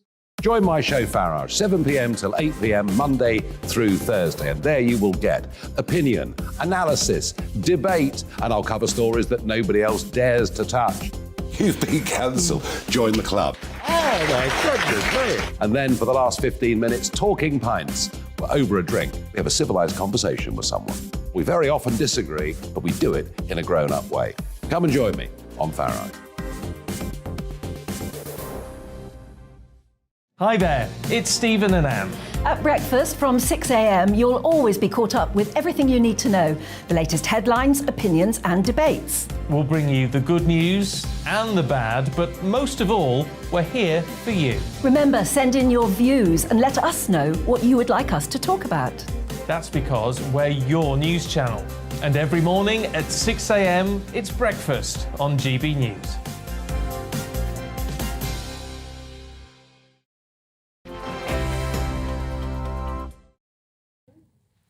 Now, politics. Labour is leading multiple polls in what is believed to be the largest amount for the party since 1998. They now have a 33-point lead, according to a YouGov poll. Of course, there are other polls that give them a smaller lead, I must say. That is the one with the largest poll lead, though, of course, it's believed the government's mini-budget announcement, followed by the Labour Party conference, is what has swayed those polls. Here at GB News, we've conducted our own People's Poll, which may be depressing to some and exciting to others watching. We said, if there were a general election tomorrow, which party would you vote for? A massive 50%, 1 in 2 of us, said we'd vote Labour, 20% said we'd vote Conservative, 9% Liberal Democrats and 5% stubbornly want to vote SNP. Now, joining me now to speak about this is Fatima Kamara, a former nurse who is now a Labour Party councillor and BAME officer for her CLP in Surrey. Hi, Fatima. Thank you very much for joining me. Now, where exactly is your council?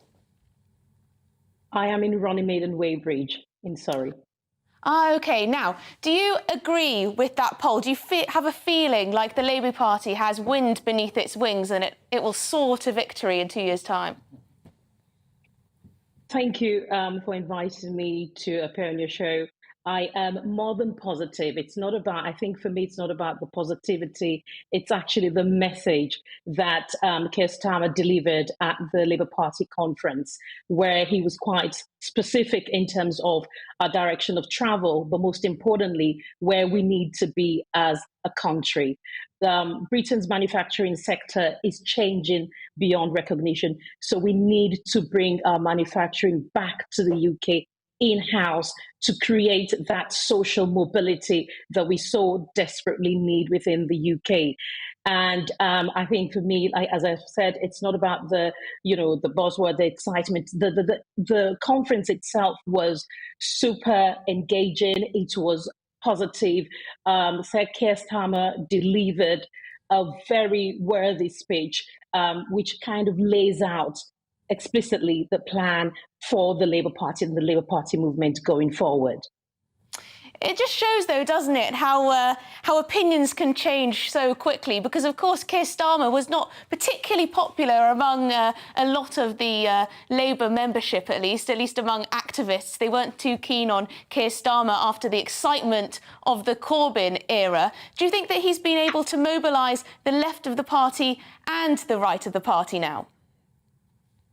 I definitely think so. And what I would say is a year in politics can feel like a lifetime. So things do change. And there's been a lot of positive change that Keir Starmer has made within the party to bring and unite every part of the party so that we're all working towards the achievement within the party and actually the pledges that we've made as a Labour Party, as the collective, and also as the next party in government at the next general election.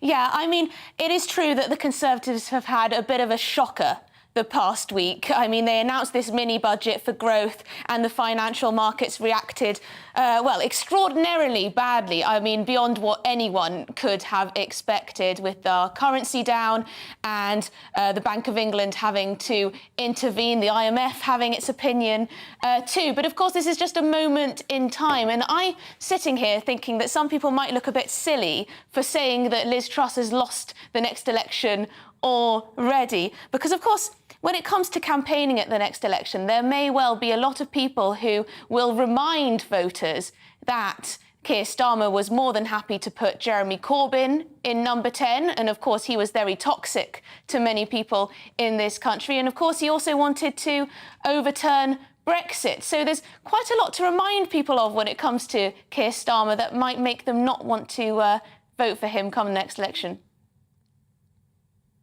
What I would say to that is we need to think of the here and now. And if we're going to remind people, we also need to remind people that Liz Truss has been a part of the fixture and furnishing of the Labour Party, of the Conservative Party for the past 12 years. So her being the current Prime Minister, albeit for 3 or 4 weeks, actually states the same. She has been part of the fixture and fittings for the Conservative Party, and also she's voted for some of the key drivers within the Conservative Party, which hasn't gone down quite well with the general populace. So we can also say that as well.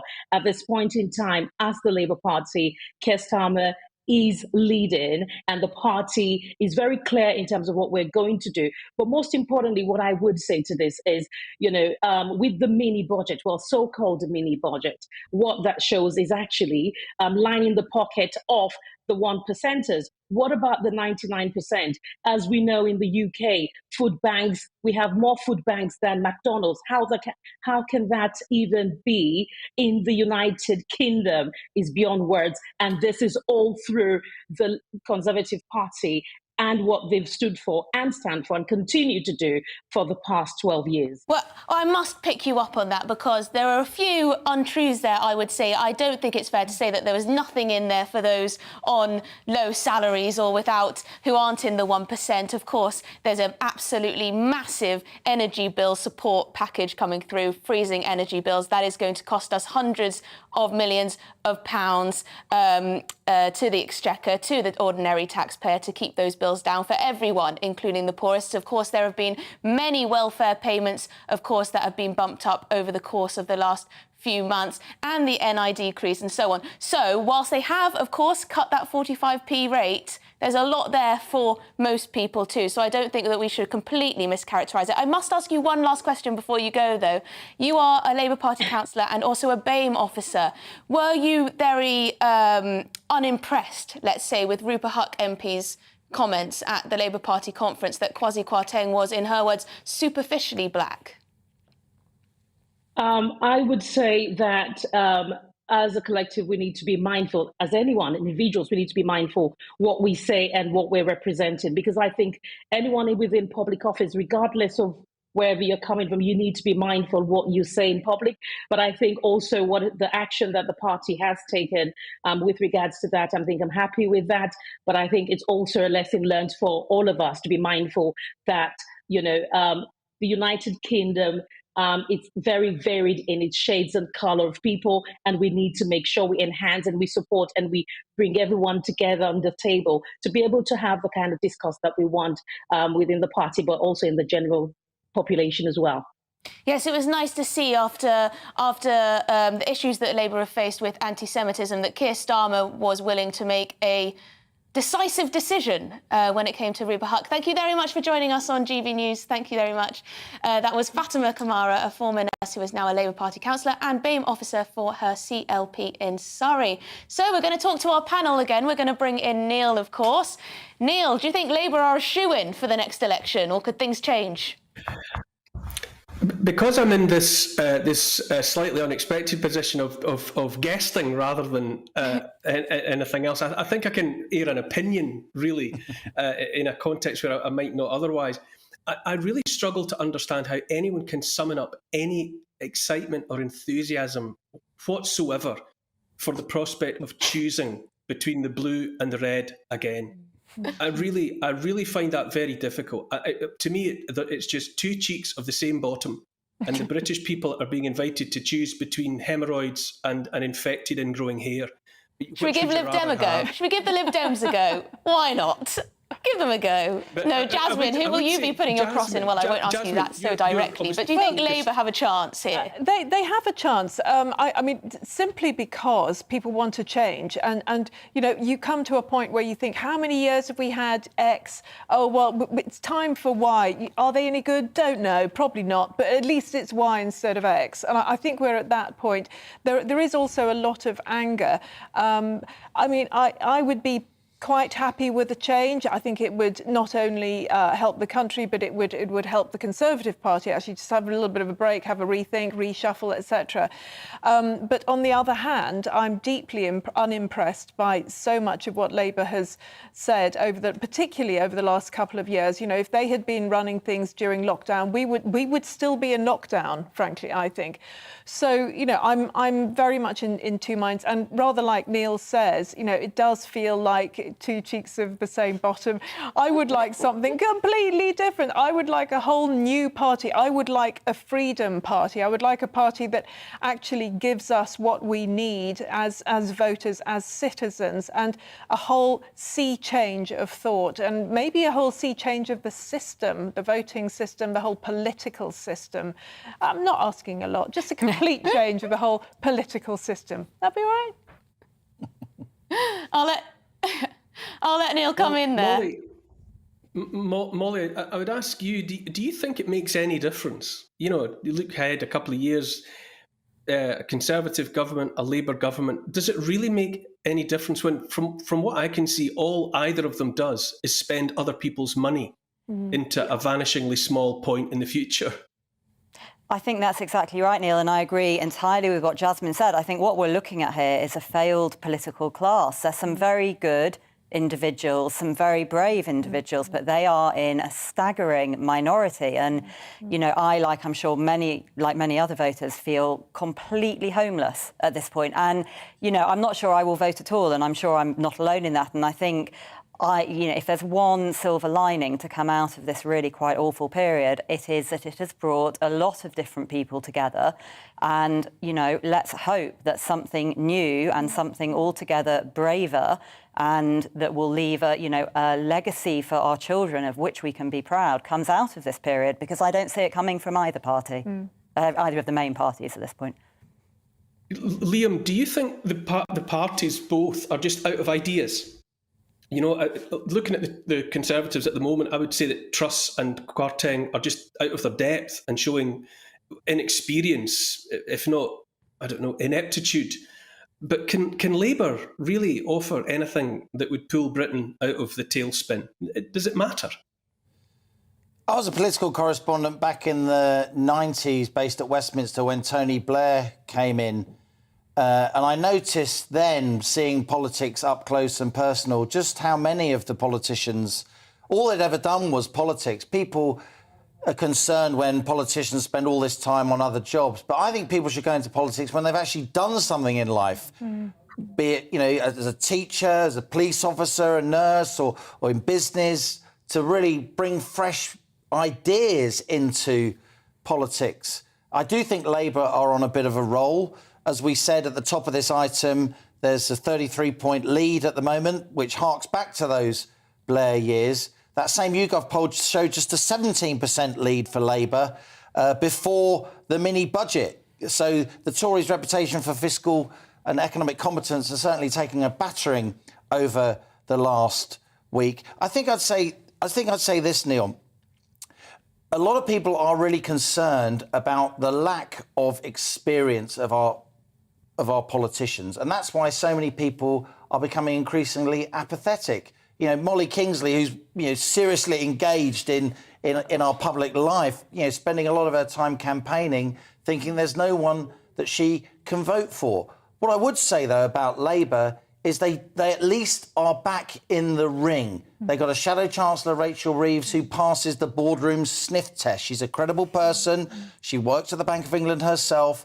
People aren't going to be scared by Labour under Starmer the way they were scared by Labour under Corbyn, in that middle ground of British politics where elections are won and lost. But they're not going to be particularly excited either. I think if Starmer and Reeves can raise their game, a bit more high wattage, actually showing some passion and real understanding about how ordinary people think and feel, they may be in with a chance. Yes, I think we're lacking Emily, can I just ask you quickly? Can I just ask you quickly? I think they all seem to be scared of what Twitter's going to tell them off for that day. Oh, Neil wants to come in for one last question. I just wanted to quickly ask you, Emily. Do you feel genuine excitement watching these two butt cheeks rub along together, fighting for supremacy? What, the Labour and the Conservatives, or Liz Truss and Kwasi? The very same. Well, me and Molly. Take it whichever way you want. I mean, I am a bit of a sado and a bit of a politico, but to be honest, at the moment, it's just making me very anxious, the whole thing. I mean, the media has been hysterical over the last few days, and there are a lot of people in this country who I think are actually finding it quite hard to take in.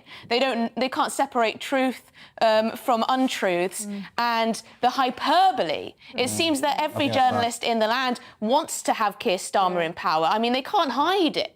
And these are journalists who are supposed to be undecided or supposed to be objective, whereas I could say what I want. But yes, I think a lot of people may just bury their heads in the sand for a little bit. I mean, it's 2 years. 2 years is a long time, so a lot can change. Anyway, we must move on to other important matters. Today, if you don't know, hadn't realised, is the start of a new month. It's October the 1st, and it's also Stoptober. It's begun.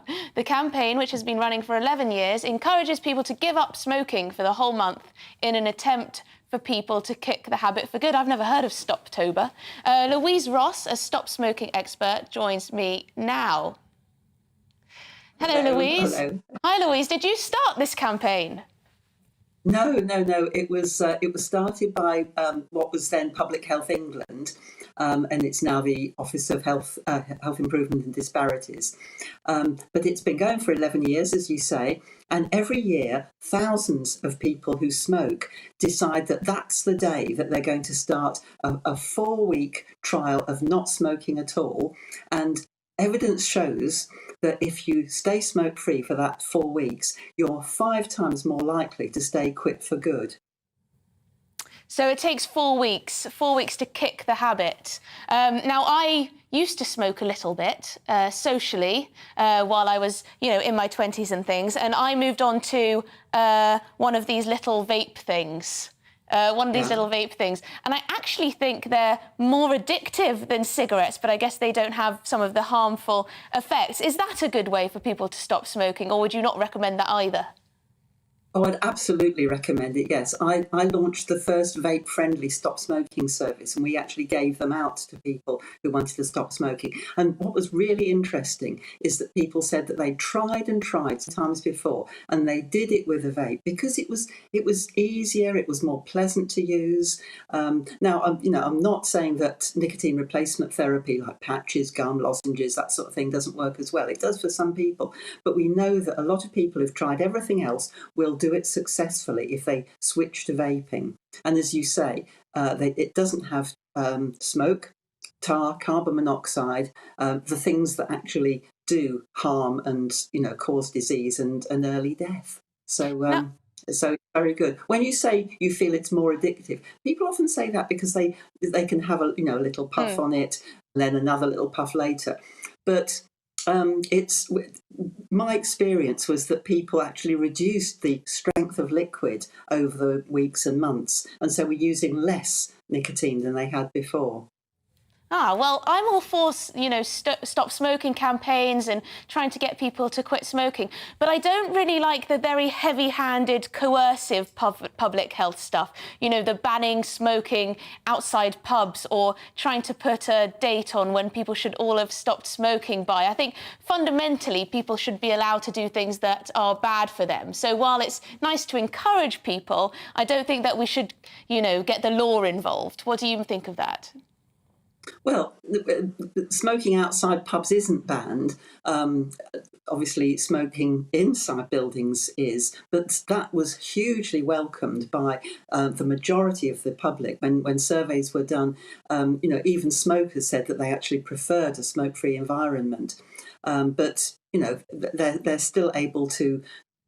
It's a legal product, as you say, people can smoke. But we know that a lot of smokers wish they'd never started and look for help to stop. And that's what Stoptober's about. So we recommend a combination of support, i.e., talking to people who know what they're talking about and, getting hints and tips and advice. And we've got that on the Stoptober website.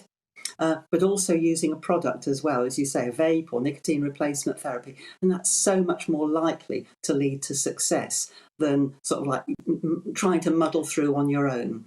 Often people, when they try it on their own, they might last a day or so, maybe a week. And then as soon as they have some sort of crisis or they go to a party, want to celebrate, they'll have a cigarette or when a friend offers them one. Whereas with Stoptober, you get a framework, a structure to help you actually move forward and stay smoke-free. Thank you, Louise. That was very interesting. I hope lots of people watching who do still smoke. Of course, they're a dwindling proportion of the population, but there still are lots of smokers out there. So why not take this month to try and stop? Thank you very much, Louise. Now we're going to be, after the break, as you heard earlier, Neil has had a somewhat stressful weekend, at least with the transport, so we are going to treat him to an archaeology story to finish the show, so don't go anywhere.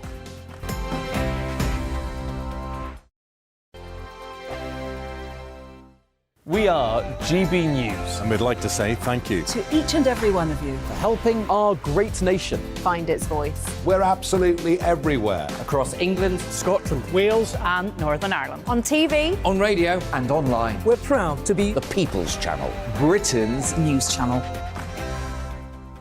On the Mark Steyn Show, we cover the stories a lot of people are scared even to mention. The stuff that really matters with some of the world's biggest thinkers. Now is his opportunity to kind of take the steering wheel of history. Break away from the flop at 8 o'clock on GB News with the Mark Steyn Show. Hello, I'm Esther McVeigh. And I'm Philip Davis. Whether you're watching or listening on TV, online or on radio, we handpick the latest stories, debates and expert opinions for your weekend. So whether that's politics, news or showbiz, we've got it covered. Join us every Saturday morning at 10 o'clock on GB News. Join my show Farage, 7 p.m. till 8 p.m. Monday through Thursday. And there you will get opinion, analysis, debate, and I'll cover stories that nobody else dares to touch. You've been cancelled. Join the club. Oh, my goodness me. And then for the last 15 minutes, talking pints. Over a drink, we have a civilised conversation with someone.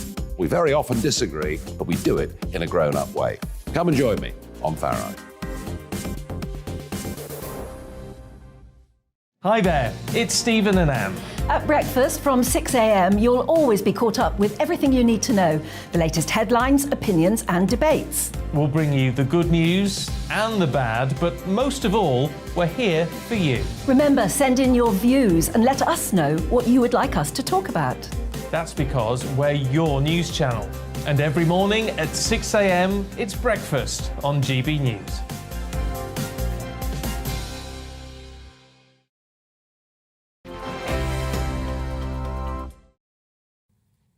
Now, finally, an archaeology story. I don't know a huge amount about this, but I do know a man who does.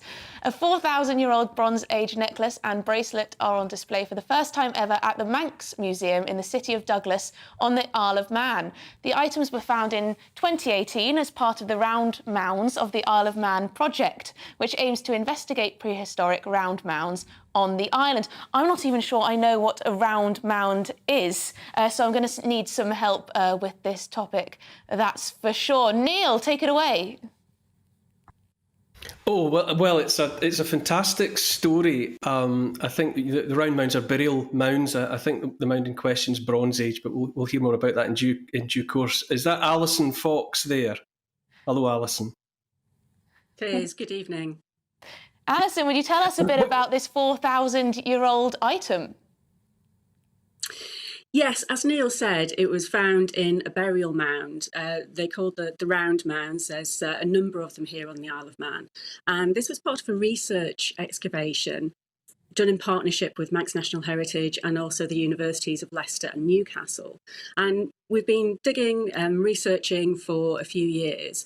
And then in the very, very end of the excavation, 2018, pretty much the last day, then a few of these amazing jet beads came up from the excavation. The following year, the team went back and uncovered in total 122 of these jet beads, which had been buried in the ground about 2 metres in depth originally, and they'd been buried with one person. We don't know if that person was male or female, but there were very, very few remains of that person left, unfortunately. But the complete necklace and also, remarkably, a matching bracelet as well. Astonishing, Alison. That where would the jet have come from? That's one of the really interesting things about this particular artefact. I mean, it's beautiful. You know, there's so many words to describe it. It is beautiful, but it also indicates the mobility of ideas and technology and trade this far ago as well, in the early Bronze Age, 4,000 years ago, because this material jet was probably from the Whitby area of England, or certainly the North York Moors anyway. So it's, you know, it's a fair old haul from there over to the Isle of Man. It's wonderful stuff. I've encountered Whitby jet various times, various locations, and it's, correct me if I'm wrong, I think it's fossilised monkey puzzle trees that are the origin of jet, and it was, you know, traded all over the place, and it's a mark of status that someone, a woman, let's say, was buried with an item like this, which implies connections far and wide, craftsmanship, and the fact that she was put into the ground with it rather than the people left behind keeping it for onward traffic and trade. I mean, I suppose what I'm asking is, what does it say about the person who was buried with this item? I think, as you say, we can say that the person was somebody of status in the community, and they obviously had a particular connection to this jewellery set. Sometimes we find beads from this kind of jewellery in other contexts, so domestic settlements, perhaps the odd bead here or there, which suggests that sometimes these artefacts on the death of the person who owned them were perhaps split up, and perhaps some of the beads were given to family members or the community. But in this instance, this person was buried with the whole set. So it must have been particular to that person and seen as that way to the local community. I've always been very fond and very drawn to the Isle of Man. I've always liked particularly the way it sits right at the heart of the British archipelago. It's right.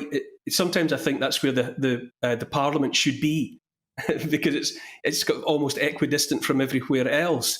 But what would the society on Man have been like, do you think, during that Bronze Age when the mounds were being raised and, you know, rich people were wearing jet jewellery? Well, I think this is one of the things that the Round Mounds project has set out to establish more of, really. We know that we're similar in many ways to our neighbours around us, to Ireland, Scotland, England and Wales. We have similar pottery types, but we also have slightly different methods of decoration, slightly different ways of burial. So we have this sort of Manx twist. So we were collecting ideas and technology from other places, but also adapting it. And I think it's been shown, I think, with archaeological projects elsewhere, that now perhaps islands are seen as peripheral, they're on the margins. But I think one of the things that this necklace and bracelet and this project tells us is actually back then they were central, as you say, Neil. You know, they were right in the heart of things.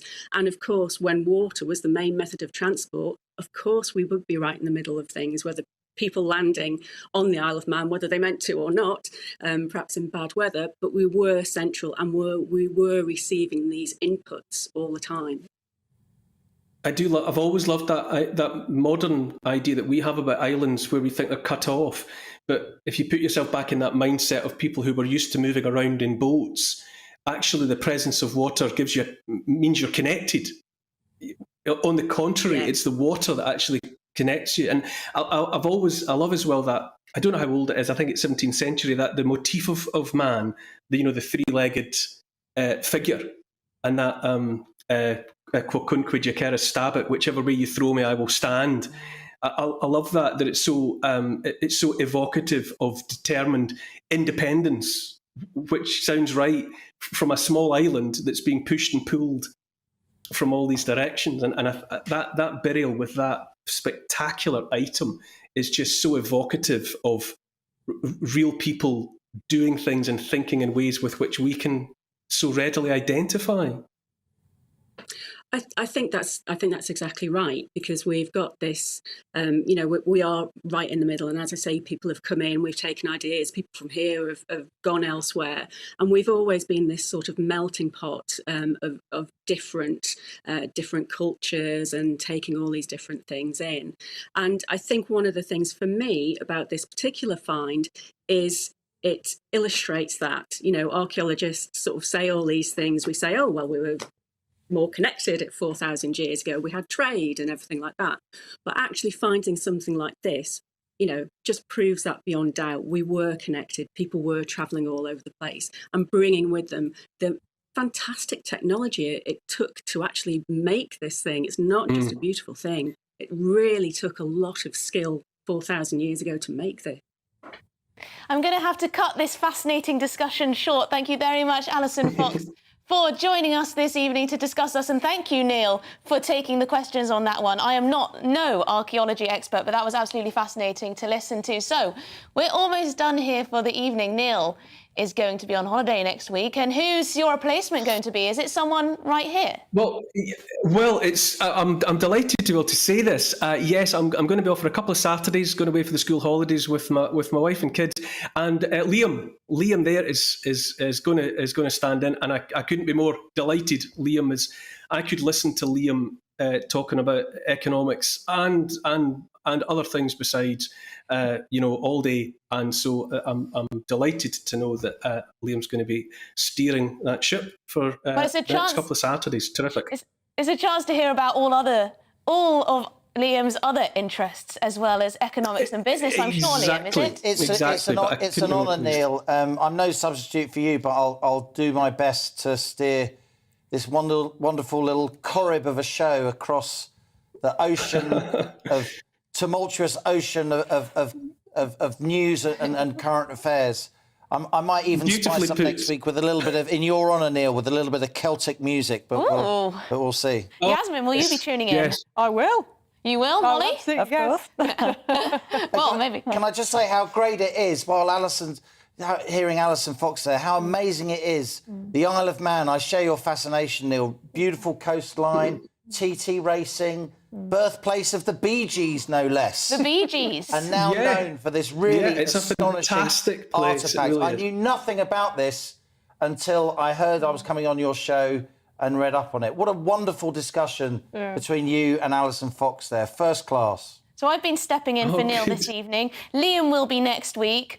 Then Neil will be back in 2 weeks' time, I think, to take back his seat on this sofa. Of course, this week he was only not here because of terrible transport connections, but he'll be back before long. So that's all from me tonight. That's all to us. That's all from me and Neil and our wonderful panel as well. Liam will be here next week. And now it's time for the Ministry of Offence. Next up, it's the Ministry of Offence.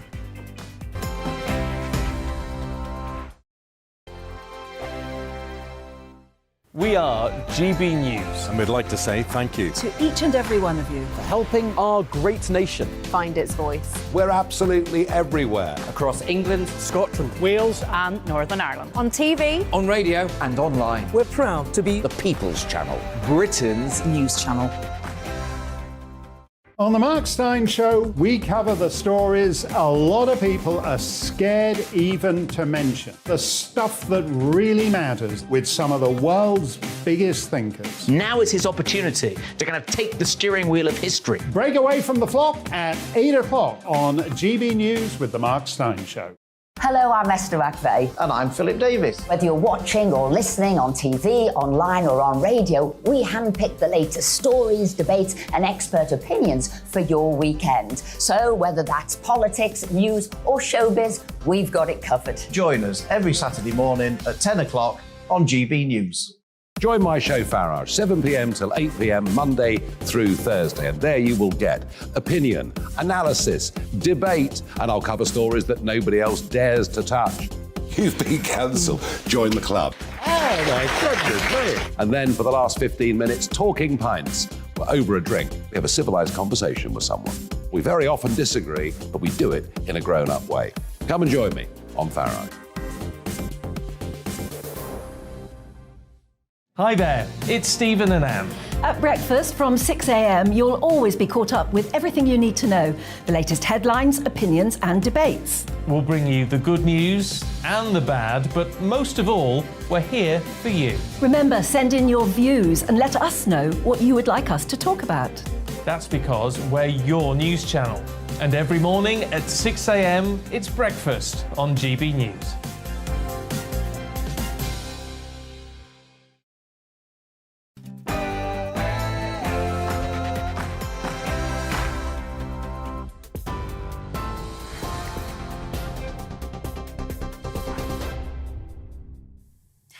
Good evening, I'm Tatiana Sanchez in the GB newsroom. Merseyside police have charged a 34-year-old man with the murder of Olivia Pratt Corbell.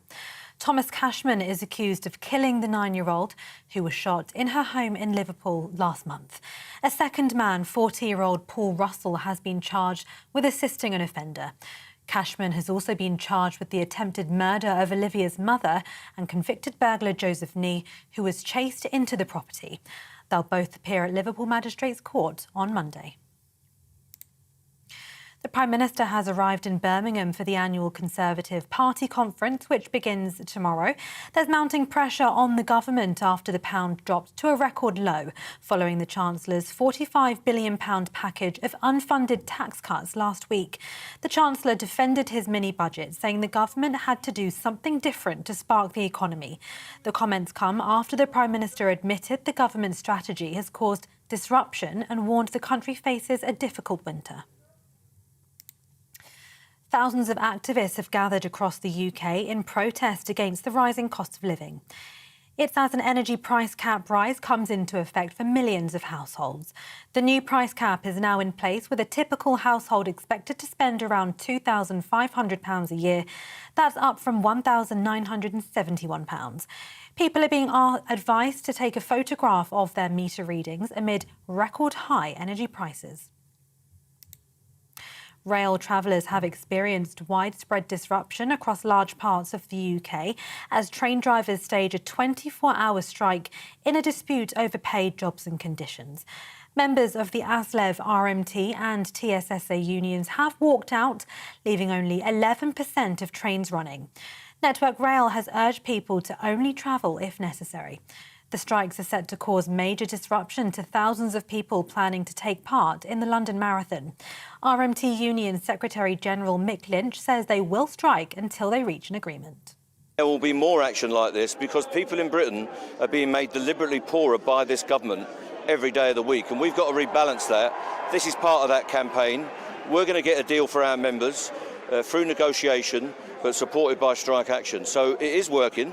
It's costing the government £30 million every time we go on strike, and they're subsidising these companies to keep this going. If they change their position, we can get a negotiated settlement, and that will be a win for every worker in this country.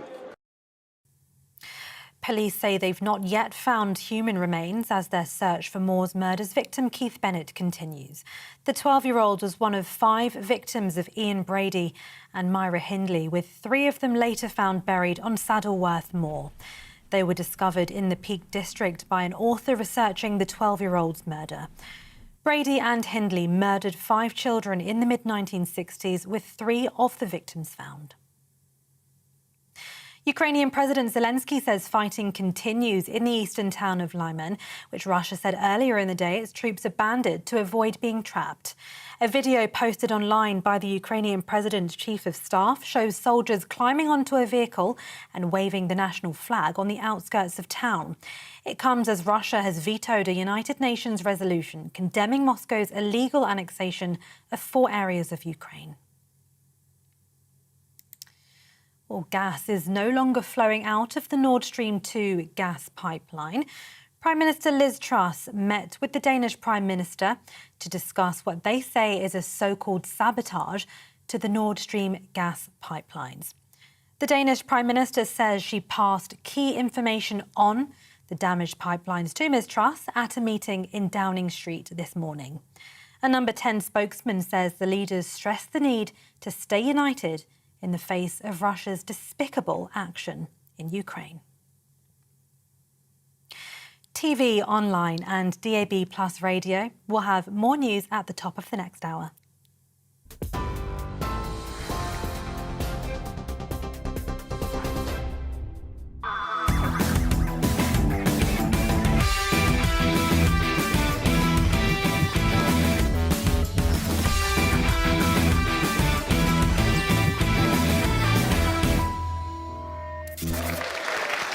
Hello and welcome to Ministry of Offence, the show that is as badly behaved as a prince. Thankfully, I mean Louis, not Andrew.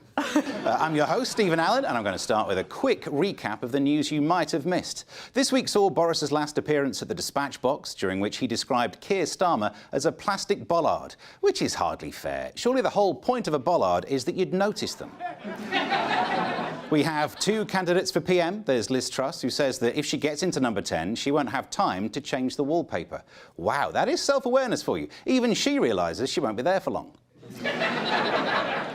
Apparently, Boris was so bombarded with letters calling him untrustworthy and useless, he momentarily thought it must be Father's Day.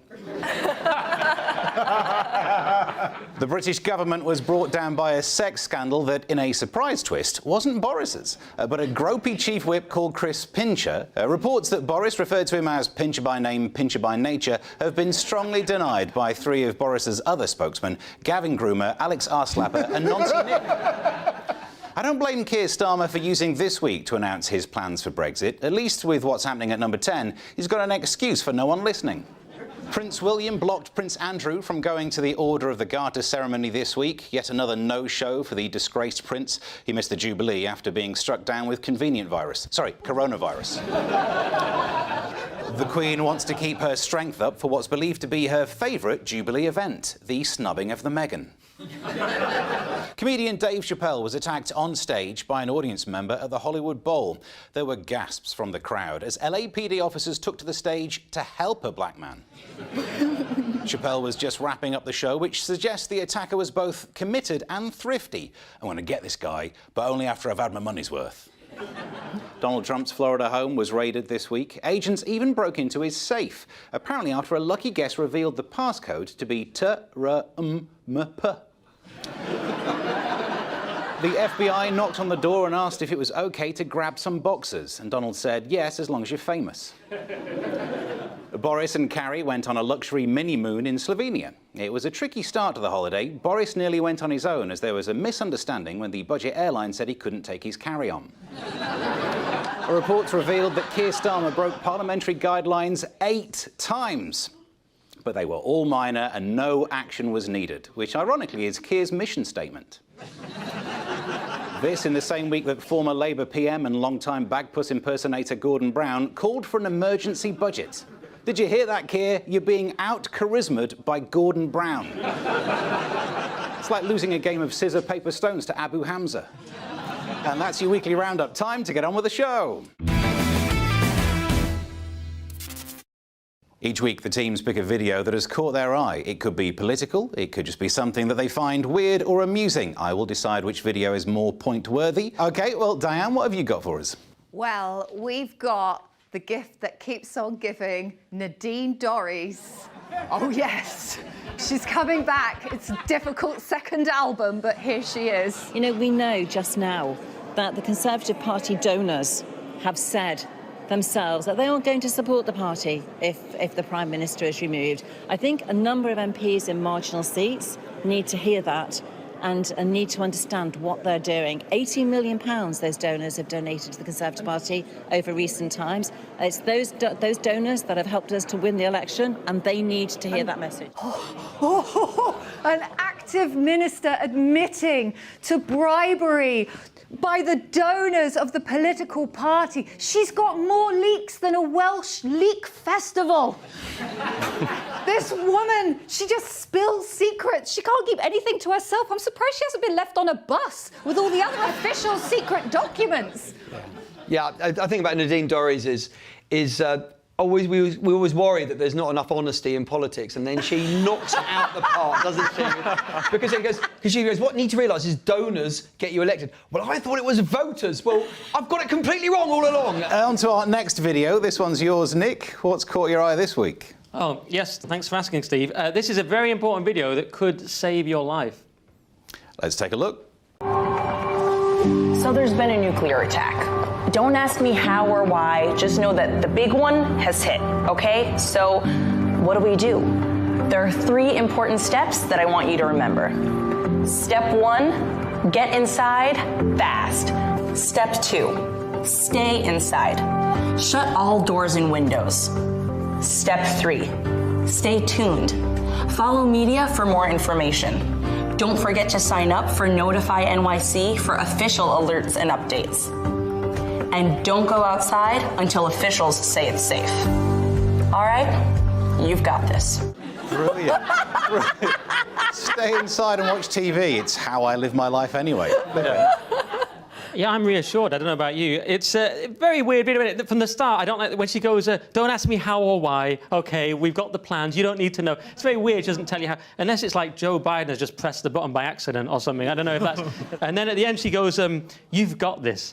That's my favourite bit. It's like, you go, girl. Yes, queen. Do you know what I mean? It's the nuclear apocalypse. Get your hazmat suit and start eating that roadkill. You've got it. You know what I mean? There'll be another one coming out in Texas where they'll be like, now make sure you've got your guns and your bullets. Don't you worry about food and water. If you've got guns and bullets, you can get the food and water later on. It's weird. Warning things broadcast in the 80s when the Chernobyl cloud came over. I don't know if you remember this, but it came right over Scotland. We had adverts on TV and on the radio saying, like, don't drink rainwater. And it just showed what the English government thought of Scottish people. That's ridiculous. We've got taps. We're not just running around on all fours naked, drinking from puddles. We have a plastic surgeon on TikTok talking about what changes she would make to a Stranger Things actress's face. Let's take a look. So, if I was Natalia's injector, this is what I would do. We'd start by treating those masseters, and we all know how much I love treating masseters to help slim the face. Next, I would actually add a little bit of chin filler just to help fill out her chin and make her whole face more of like a heart shape. Next, I would add a little bit to the lips, just a little bit, nothing crazy, just a nice pout. And then we'd get in there and do a little bit of Botox. I'd give her a nice brow lift to help open up her eyes. And to top it off, we'd start working with some Sculptra. She does seem to have more thin skin, and we want to prevent that from getting thinner and create more collagen. All right, let's see what the final product would give us. Ta-da! All right, how do we like my Photoshop skills? As we can tell, her jaw is slimmer, her chin is more pointy, and her eyebrows are more lifted, and gotta love that pout. Wow.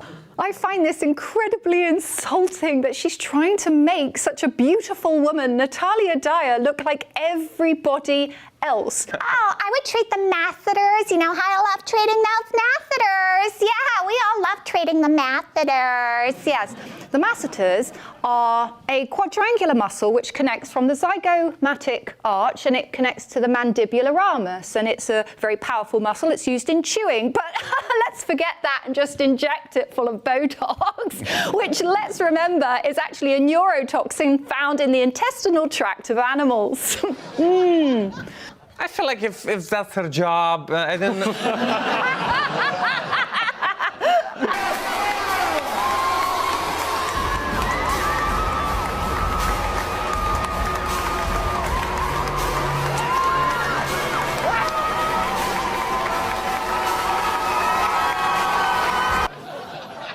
Right, what's wrong with that? Yeah, what's wrong with that, Josh? Yeah, why do you hate that? Her Do you want to come on our team, Josh? Controversially, I say good luck to her, OK? She's a lot less terrifying than Father O'Brien, who gave me my first Holy Communion in 1983. I think it's good to see the church keeping up with the tradition of inappropriate sexual behaviour in front of children. But if there's one institution you'd want to stay a bit of a stick in the mud, you know, a bit fuddy-duddy, surely it's the church. Can I just say, this has made Songs of Praise a lot more entertaining. It's like they've got to show it at like midnight now. It's so raunchy. Why are all drags queens? There's no princesses. You get princes. Drag kings. Doctors. You get drag kings. What's a drag king? It's a woman that dresses up as a man. They're paid less. So that's a myth. This is Russia. Delicious cuisine. Beautiful women. Cheap gas. Rich history. World-famous literature. Unique architecture. Traditional values. Christianity. No cancel culture. Economy that can withstand thousands of sanctions. Time to move to Russia. Don't delay. Winter is coming. End on a threat. Yeah, or either that or a new season of Game of Thrones. It's hard to tell. Yeah, I mean, they say there's no cancel culture, but that's very much dependent on if you say anything about the Russian government or the war in Ukraine. Also, they say they've got beautiful women, then they show a couple of 6-year-olds. Are they going after, you know, left-wing people? People who work for the BBC? Grooming gangs? It's bizarre. That video looks like they're trolling us. They are. I mean, that's a joke. I mean, it makes me think, well, I might move to Russia. They've got a sense of humour. I quite liked it. Yeah, because I mean, they got a sense of humour till you get there and you crack a joke. And they do want people like me sort of locked up for being gay. Yeah. And I'm all for that. Like, I've got a lot of internalised homophobia. You'd love it in prison. There's a lot of advantages. Actually, yeah, doesn't you know, sort of burly men. Anyway. I think we should be grateful that they sent us a video as like their tourism enticement, because like their Ukrainian tourism campaign is basically to get all of Ukraine to move to Russia by becoming Russia. So it's a little bit more extreme. So you think the war at the moment is extreme tourism? Yes, it's a whole new thing. Surprise, you're now on holiday in Russia. That's it. Right, look. Moving on now to the next round, which is clickbait. Yes, in this round we give each of our teams some news stories and task them to come up with some headlines. In true tabloid style, these headlines need to be funny, punny or downright sensational, basically anything that's going to draw you in as clickbait. We're going to start with this story. There was a leak in the House of Commons this week, only this time it came from the ceiling. Parliament staff hurriedly placed buckets and blankets near the green benches. Monday afternoon's session was delayed by an hour due to water pouring down on the MPs. Thoughts on that one? I would go with Parliament full of drips.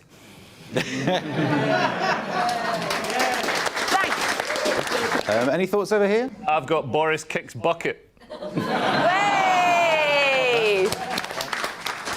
House of Commons. Douse because it's what? thought you said Whatever. it's better. Oh. Whatever. Or you could have said douse of Westminster. Oh, yes, Westminster. And as the pedant, it's the Palace of Westminster and the Houses of Parliament. Sorry, So- Steve. We have to deduct points. Let's make sure there's no fun here, guys. How come there's a leak in there anyway? It hasn't rained in about Oh, it's because 12 months. They're so out of touch, they've managed to have a leak in a heat wave. That's what it is. It's the elites, guys. They're making their own weather. The elites. Nice.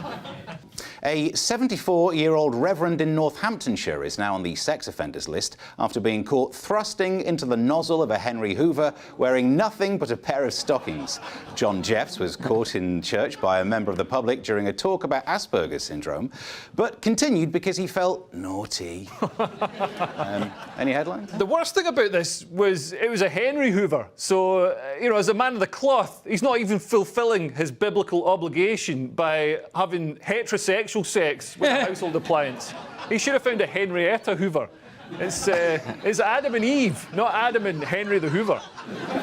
The worst thing about this story is they've not even left Henry the Hoover, poor Henry the Hoover, anonymous. Everyone knows who he is. There's a big black thing blocked out at the top, but not over the guy's eyes or his name. I'll just...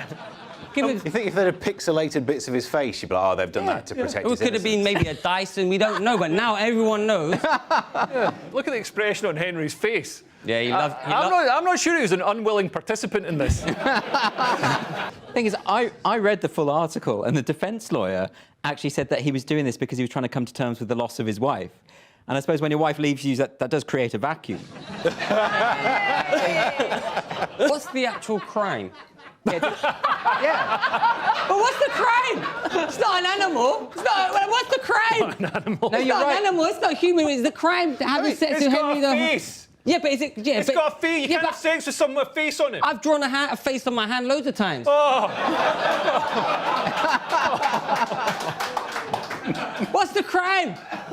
No, but is the crime that he got caught by someone else watching him, or is the actual crime it's illegal to have sex with a Henry the Hoover? It might not be a crime, but it voids the warranty. Well, why was he got...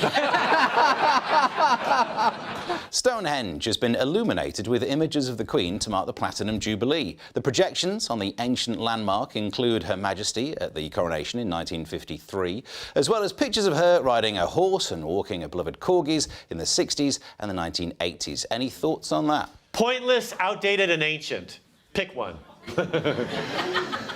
I like how all your criticisms of the royal family are around them being old and being, out of touch. And at least our royal family aren't elected. You elected Joe Biden.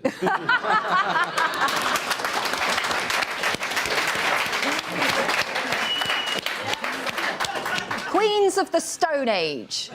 Yeah, that is excellent. Lovely. About 3 music fans enjoyed that. A plastic surgeon in Moscow is offering patriotic boob jobs for pro-war Russians. The silicone breast implants are decorated with either the Russian flag or a green camouflage design. One model said, "It will make me feel like a patriot, even if I don't have clothes on." What do you do with that? The soldier will be looking at you being like, well, I can see most of them, but their breasts have disappeared. What did you do in the war, Grandma? Da-da! I would call it collateral cleavage. That's one of my favourite films. You've got to admit, it's not the breast idea. Headlines over here. Black Nork down. Norks. Not heard that word since the 90s. Yeah. Great, yeah. Did you do Double D Day? Hey! The Hurt Knocker. A drug dealer has been jailed for 6 years after police discovered almost £30,000 worth of cocaine hidden in a Deliveroo rucksack. Adam Stevenson was found with 685 grams of the Class A drug, as well as £25,000 in cash stuffed into a sock drawer. What are your thoughts on that one? Yeah, I've got Deliver. Woo! Because he's coked up. And happy to explain them all. Humble. Lovely. Leo? Instagram. He's like delivering it fast or something, and it's also some sort of... See, now you're doing what you told me not to do 5 seconds ago. The hypocrisy. It's the hypocrisy There's that an bothers urge. me. There's an urge to do it. What about backpack and crack? Let's hand it over to this team. Any ideas? Well, I did order a Coke. Toward cocaine? Apple employees are revolting against plans to return to the office 3 times a week after Tim Cook, Apple's CEO, proposed hybrid working. In an open letter, an anonymous group of staff known as Apple Together said needing to go to work 3 times a week would make Apple younger, whiter, more male-dominated and more able-bodied. And that move was driven by fear. What can you do with that? It's a story about Apple turning against their employees, so it could be golden malicious. Nice. How about Steve No Jobs? Yes. If only you hadn't have died, that would have been so much stronger. You're really the victim of that guy's death. These people sound Scottish to me. These, this desire, this incredible drive to go to any lengths to avoid going into a place of work and doing some work instead of just getting some money for free. That's, so I think that's why it's called the MacBook. Wow. Really? No, I just thought you got a clap for that. My job's one was better, but you're right. We're on the same team. You're right. I love that you're competing with each I know. other. That's what. Because the right just drive themselves apart. We don't have to do anything. We're Darwinist individualists, survival of the fittest. Wonderful stuff. The boss of Greggs says that prices may go up by 10%, meaning the bakery's infamous sausage rolls are likely to leap to £1.50. Russia's invasion of Ukraine has pushed up global wheat prices, with costs jumping further as a result of India's export ban due to a heatwave hitting the country's crops. What can you do with that? Armageddon. Strong. Greg's sausage swells at hot international action. Greggs is baguetting expensive. They cost an arm and a Greg. Nice. Hey.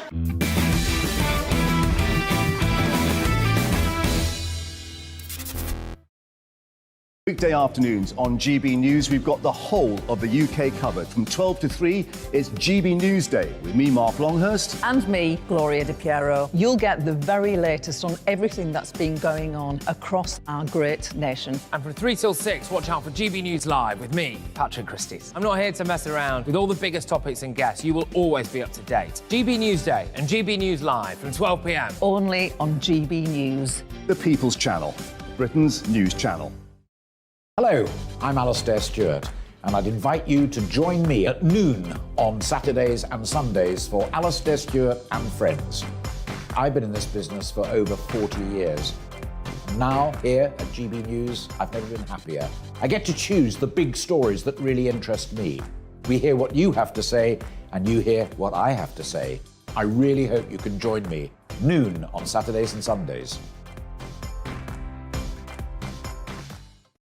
Hello there, it's Eamon Holmes here from Breakfast on GB News. We're not just on your television and your screens, you know. We're on DAB plus digital radio, so you can listen to your favourite shows on the move. If you've not yet listened to GB News Radio, it's very simple. We're on your radio player and TuneIn apps, on your smart speaker, phone or tablet, or online at gbnews.uk. Take us with you wherever you go. GB News Radio. You never have to miss a moment of the People's Channel.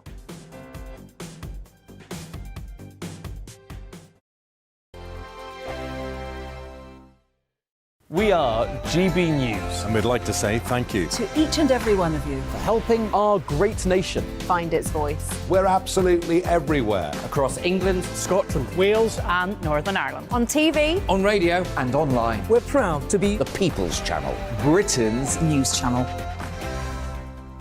On the Mark Steyn Show, we cover the stories a lot of people are scared even to mention. The stuff that really matters with some of the world's biggest thinkers. Now is his opportunity to kind of take the steering wheel of history. Break away from the flop at 8 o'clock on GB News with the Mark Steyn Show. Hello, I'm Esther McVeigh. And I'm Philip Davis. Whether you're watching or listening on TV, online or on radio, we handpick the latest stories, debates and expert opinions for your weekend. So whether that's politics, news or showbiz, we've got it covered. Join us every Saturday morning at 10 o'clock on GB News. Join my show Farage, 7 p.m. till 8 p.m. Monday through Thursday, and there you will get opinion, analysis, debate, and I'll cover stories that nobody else dares to touch. You've been cancelled. Join the club. Oh my goodness, brilliant. And then for the last 15 minutes, talking pints. We're over a drink. We have a civilised conversation with someone. We very often disagree, but we do it in a grown-up way. Come and join me on Farage. Hi there, it's Stephen and Anne. At breakfast from 6 a.m, you'll always be caught up with everything you need to know, the latest headlines, opinions and debates. We'll bring you the good news and the bad, but most of all, we're here for you. Remember, send in your views and let us know what you would like us to talk about. That's because we're your news channel. And every morning at 6 a.m, it's breakfast on GB News.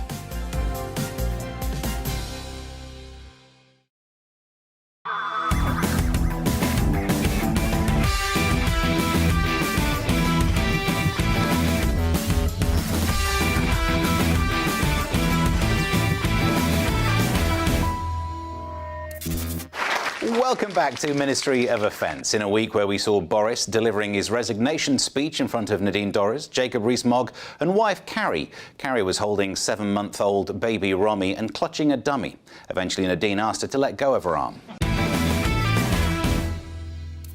In this round, one member from each team will take on the persona of a public relations specialist as they defend a public figure who's done something this week that was erroneous, fallacious, or just plain moronic. The right, you're up first. Who will you be spinning this week? We'll be spinning Priti Patel.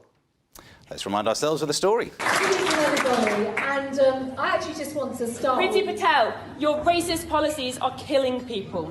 Your plans to send people seeking asylum to Rwanda are inhumane. They're inhumane and are going to ruin people's lives. Priti Patel, as a young person who wants to live in a fair and compassionate society, we are disgusted by your treatment of refugees in the UK. Right, spin that. So that was demonstrators dressed as young Tories to infiltrate a Tory, some sort of Tory meeting. But they're all hypocrites. I bet they went home to their houses that had locks on the doors. People like these wet wipes are saying, oh, but they're fleeing persecution, they're refugees. It's like they're fleeing France. They're fleeing the cheese and yeah, what they're fleeing, isn't it? What are they fleeing? Snooty waiters? Like dog poo on the pavement? Like the faint odour of garlic? It's a nonsense. People are complaining that Priti Patel wants to send them to Rwanda instead of Dundee or Middlesbrough or somewhere like that. But I don't know, Rwanda, I've seen photos of Rwanda. It looks pretty nice. There's sunshine, there's fresh food, there's lots of space. I think that's a bit of a bonus. I think we should just go to Calais with photos of Dundee, and that'll stop anybody risking their lives to get here. Well, excellent work. Now it's over to the red team. Diane, you're up next. You'll be spinning Boris Johnson's changes to the ministerial code. Let's have a little reminder of this one. Ministerial code in this country is very much central to upholding standards in public life. The Prime Minister is expected to adhere to it and enforce it. And yet, at this moment, on the week the Sue Gray report was released and the behaviour of those at the heart of government has very much been called into question. Spin away. OK. So Boris changed the rules, but he's not a fine print kind of guy, is he? That's not why we got Boris. We don't want somebody who reads all the rules and sticks by them. We want the big picture guy. The guy that you can wrap in a Union Jack, send him down a zip line, shove a firework up his bum, and then catapult him into Russia to negotiate things with a bottle of vodka. That's what we want in a Prime Minister. We all learn from our mistakes, right? So every time you make a mistake, you get smarter. So why should we make the Prime Minister resign? Because he's made so many mistakes. He's really smart now. He's so smart, he's changed the rules. Like at some point, he might even become self-aware. he's created a level playing field because now we can all lie. We can all lie. Yay. Nobody needs to follow the rules. You can't defend him. Like, he is literally, he's the man in charge of the rules, and he's changed the rules so he can't get into trouble. I mean, that's top-level gangster stuff. You can't expect him to behave like you. Yeah. Yeah, he's not I like expect us. everyone to behave like me. No, he can't. I have high standards. He's up there, and you're way down there. All these rules, it just feels like Nazi Germany with all your rules. What?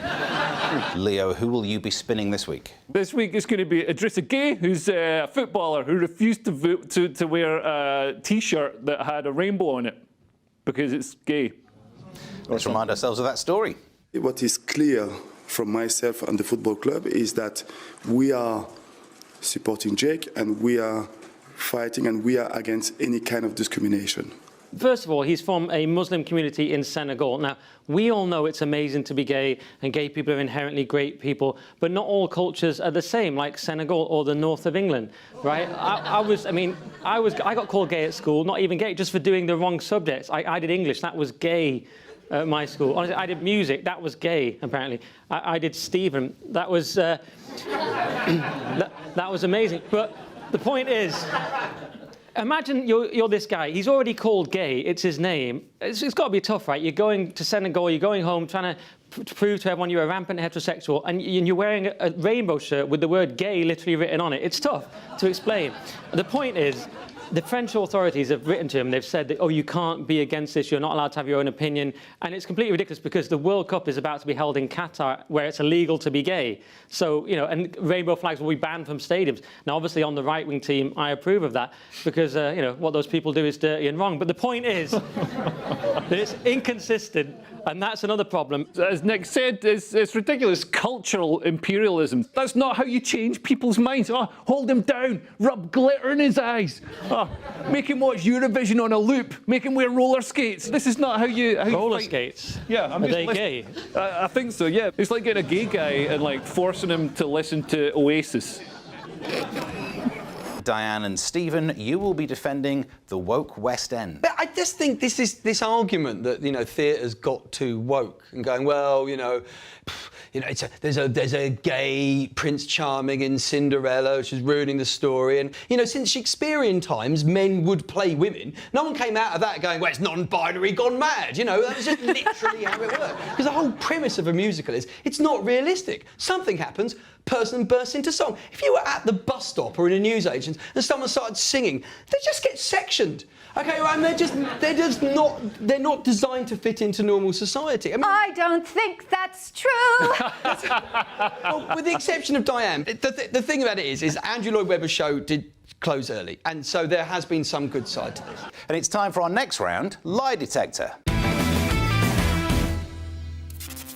Our teams are shown some newspaper stories from this week, and they must decide which parts of each story are true and which are false. So it's fingers on buzzers. Can you spot the lie in this first story? Toy maker Lego has launched a build-your-own Queen set in honour of the monarch's 96th birthday and Platinum Jubilee. Whilst most people were delighted at the prospect of a Lego Queen, other people said she looked too boxy.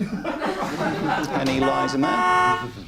It's actually a build-your-own Prince Andrew, so that kids can finally have a chance to play with him. Ukraine's Eurovision winners Kalush Orchestra have sold the trophy for $900,000 in a Facebook auction to raise enough money to build a venue to hold the ceremony next year. They plan to host the competition in the frontline city of Kharkiv, just 30 miles from the Russian border. What are your lies in there? I think the money is actually to buy ammunition, which is a nice change because America's funded the whole war. They're $1.3 trillion. We don't mind. But the president then bitching about the tanks not showing up on time. You know what? It's not our war. So maybe finally they're going to buy their own bullets, which I like to see. Well, I can tell you that Scott kind of got it right. Thank you. The cash will be used to buy drones for the Ukrainian army and their forces to fight the Russian troops. Well, hi!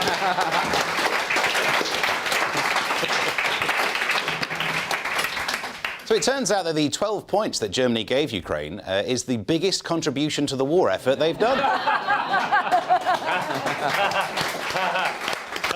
Joe Biden goes gaga. Joe Biden has been spotted raising his hands and appearing confused after being ignored by a group who greeted pop sensation Lady Gaga instead.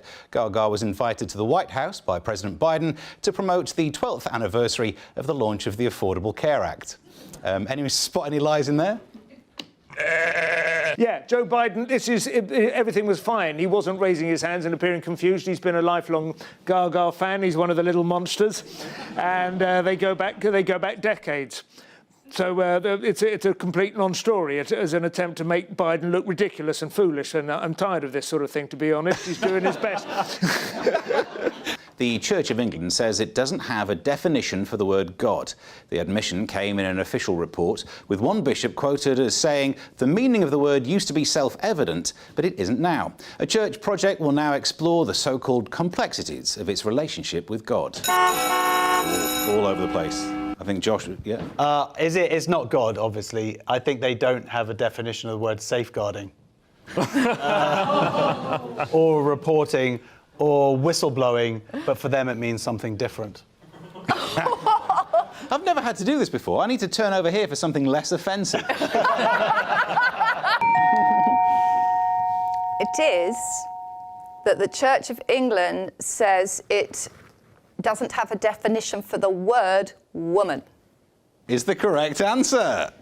And I am furious. Why are you furious? Because the whole oppression of women really starts with religion.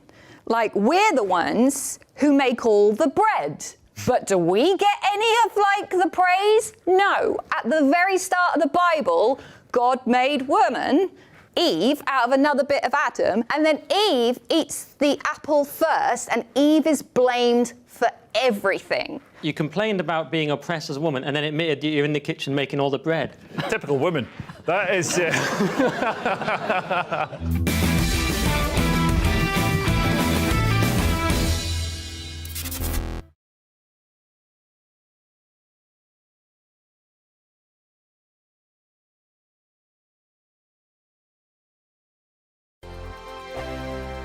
We are GB News. And we'd like to say thank you To each and every one of you. for helping our great nation. Find its voice. We're absolutely everywhere. Across England, Scotland, Wales And Northern Ireland. On TV. On radio. And online. We're proud to be The People's Channel. Britain's News channel. On the Mark Steyn Show, we cover the stories a lot of people are scared even to mention. The stuff that really matters with some of the world's biggest things. Opportunity to kind of take the steering wheel of history. Break away from the flop at 8 o'clock on GB News with the Mark Steyn Show. Hello, I'm Esther McVeigh. And I'm Philip Davis. Whether you're watching or listening on TV, online or on radio, we handpick the latest stories, debates and expert opinions for your weekend. So whether that's politics, news or showbiz, we've got it covered. Join us every Saturday morning at 10 o'clock on GB News. Join my show Farage, 7 p.m. till 8 p.m. Monday through Thursday, and there you will get opinion, analysis, debate, and I'll cover stories that nobody else dares to touch. You've been cancelled. Join the club. Oh my goodness me. And then for the last 15 minutes, talking pints. We're over a drink. We have a civilised conversation with someone. We very often disagree, but we do it in a grown-up way. Come and join me on Farage. Hi there, it's Stephen and Anne. At breakfast from 6 a.m, you'll always be caught up with everything you need to know, the latest headlines, opinions and debates. We'll bring you the good news and the bad, but most of all, we're here for you. Remember, send in your views and let us know what you would like us to talk about. That's because we're your news channel. And every morning at 6 a.m, it's breakfast on GB News.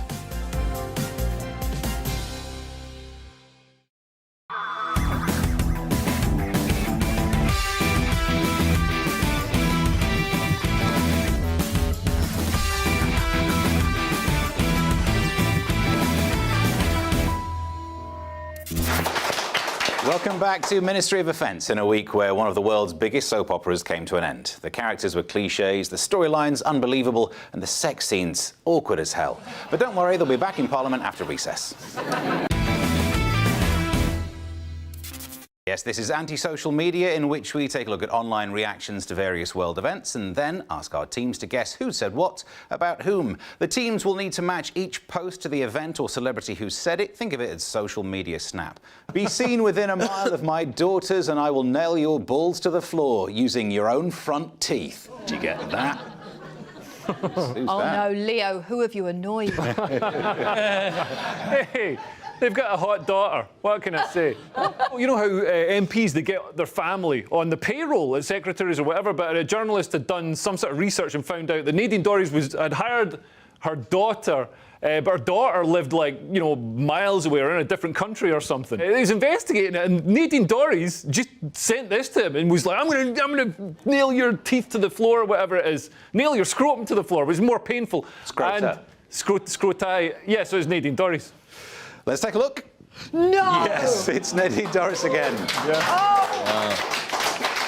I mean, she's proper badass gangster, isn't she? This is why they call her Mad Nads. I wonder which Butlins blank is still hired by. Ooh.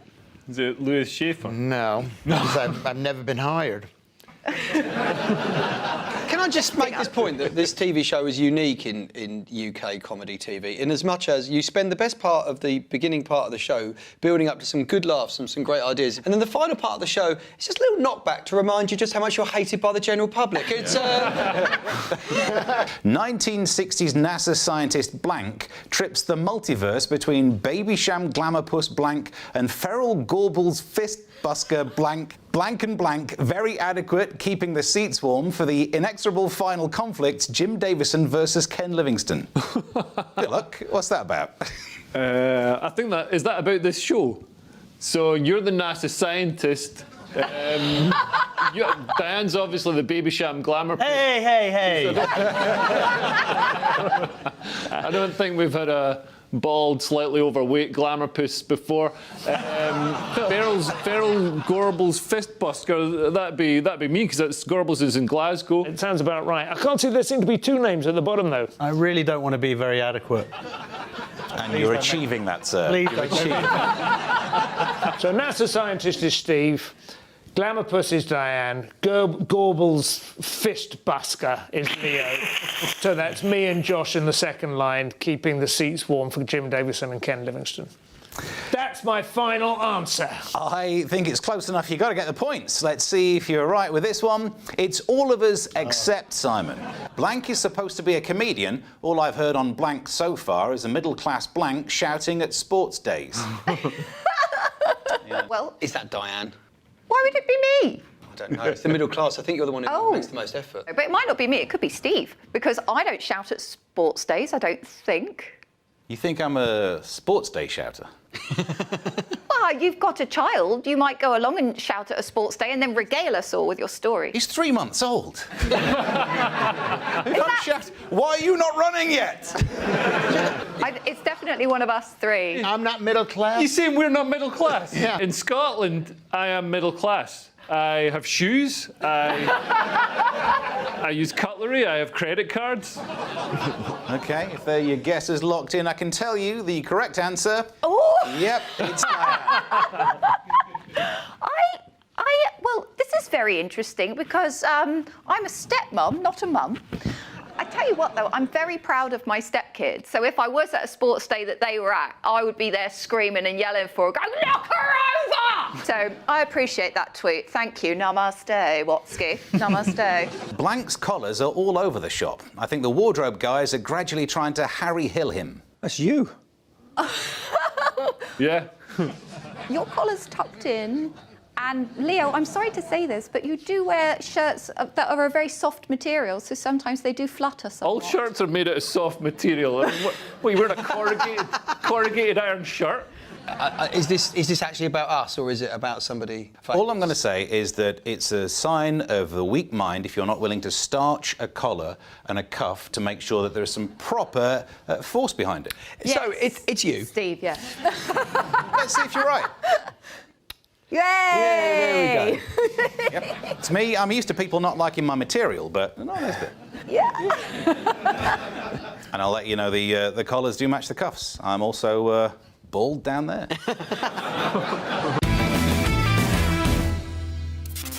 I'll be asking rapid-fire questions based on the news of this week. Our teams will have to buzz in and be the fastest to answer to gain the points. So it's fingers on buzzers. According to Ruth Davison, how did Boris Johnson describe his time as Foreign Secretary? Was it badly and with a lot of unnecessary long words? Yeah, pretty much. Hard to translate? No. Anyone else? He described it as like being in a steel condom. Apparently due to civil servants protecting him from making too many gaffes. A new book about the Trump presidency claims Trump asked why his generals couldn't be more like what? Stormtroopers. No. Is it Taylor Swift? No, because she's, resilient, she's industrious, innovative, a powerful woman. And she's not a salty mess, which I am over. Who's the guy who did the Civil War? Oh, Custer. Yeah. General Custer. Custer. Patton? No. Stalin. Getting closer. Obi-Wan Kenobi. It was German generals, like in World War II. Hitler. Yep. He wanted more loyalty from his generals. A top general went on to explain to him that Hitler's generals tried to assassinate him 3 times. So maybe it wasn't a bad idea. What is Harry and Meghan's daughter Lilibet set to inherit? If you've seen Suits, you know it's acting. No. Is it a sense of entitlement? I feel that it is. Yeah.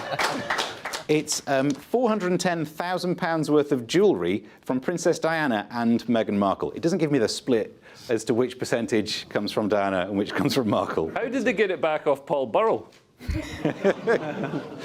What has Boots become the first chemist to do? Is it hand grenades? They're going to be the first chemist selling hand grenades. And they're going to stop saying, is this for you, when you buy one. It's frankly embarrassing sometimes. Yeah. And also it's hard to answer that question, because it's sort of for you, but also it's for other people. They were the first chemists to laugh when you asked for Anusol. I should know. Anyone else know the answer? They are the first to deliver medical prescriptions via drones. That's not scary. What has the German city of Hanover banned in public buildings? David Hasselhoff. Probably. Is it fists? So you can't have the Hanover fist. No. Bagpipes? No, they should, though. No, they should do. They shouldn't. Definitely no place indoors. A well-known menace in Germany. Yeah. Actually, I know the answer. Everywhere. It's electricity or like hot stuff. Hot showers, due to Russia's cuts in European gas supply. How they got hot? What? They have hot showers in their public buildings. Have you ever showered in a library? Straight. I love a library shower. It's a shower. Why are professors at Manchester Metropolitan University putting trigger warnings on certain medieval Christian texts? Because everyone nowadays is a massive baby. Is that your answer to all of the questions? First time you've actually said it out loud. Yeah, but maybe more detail. May contain scenes of eyes being gouged out. Even worse than that, it's because they contain some pretty graphic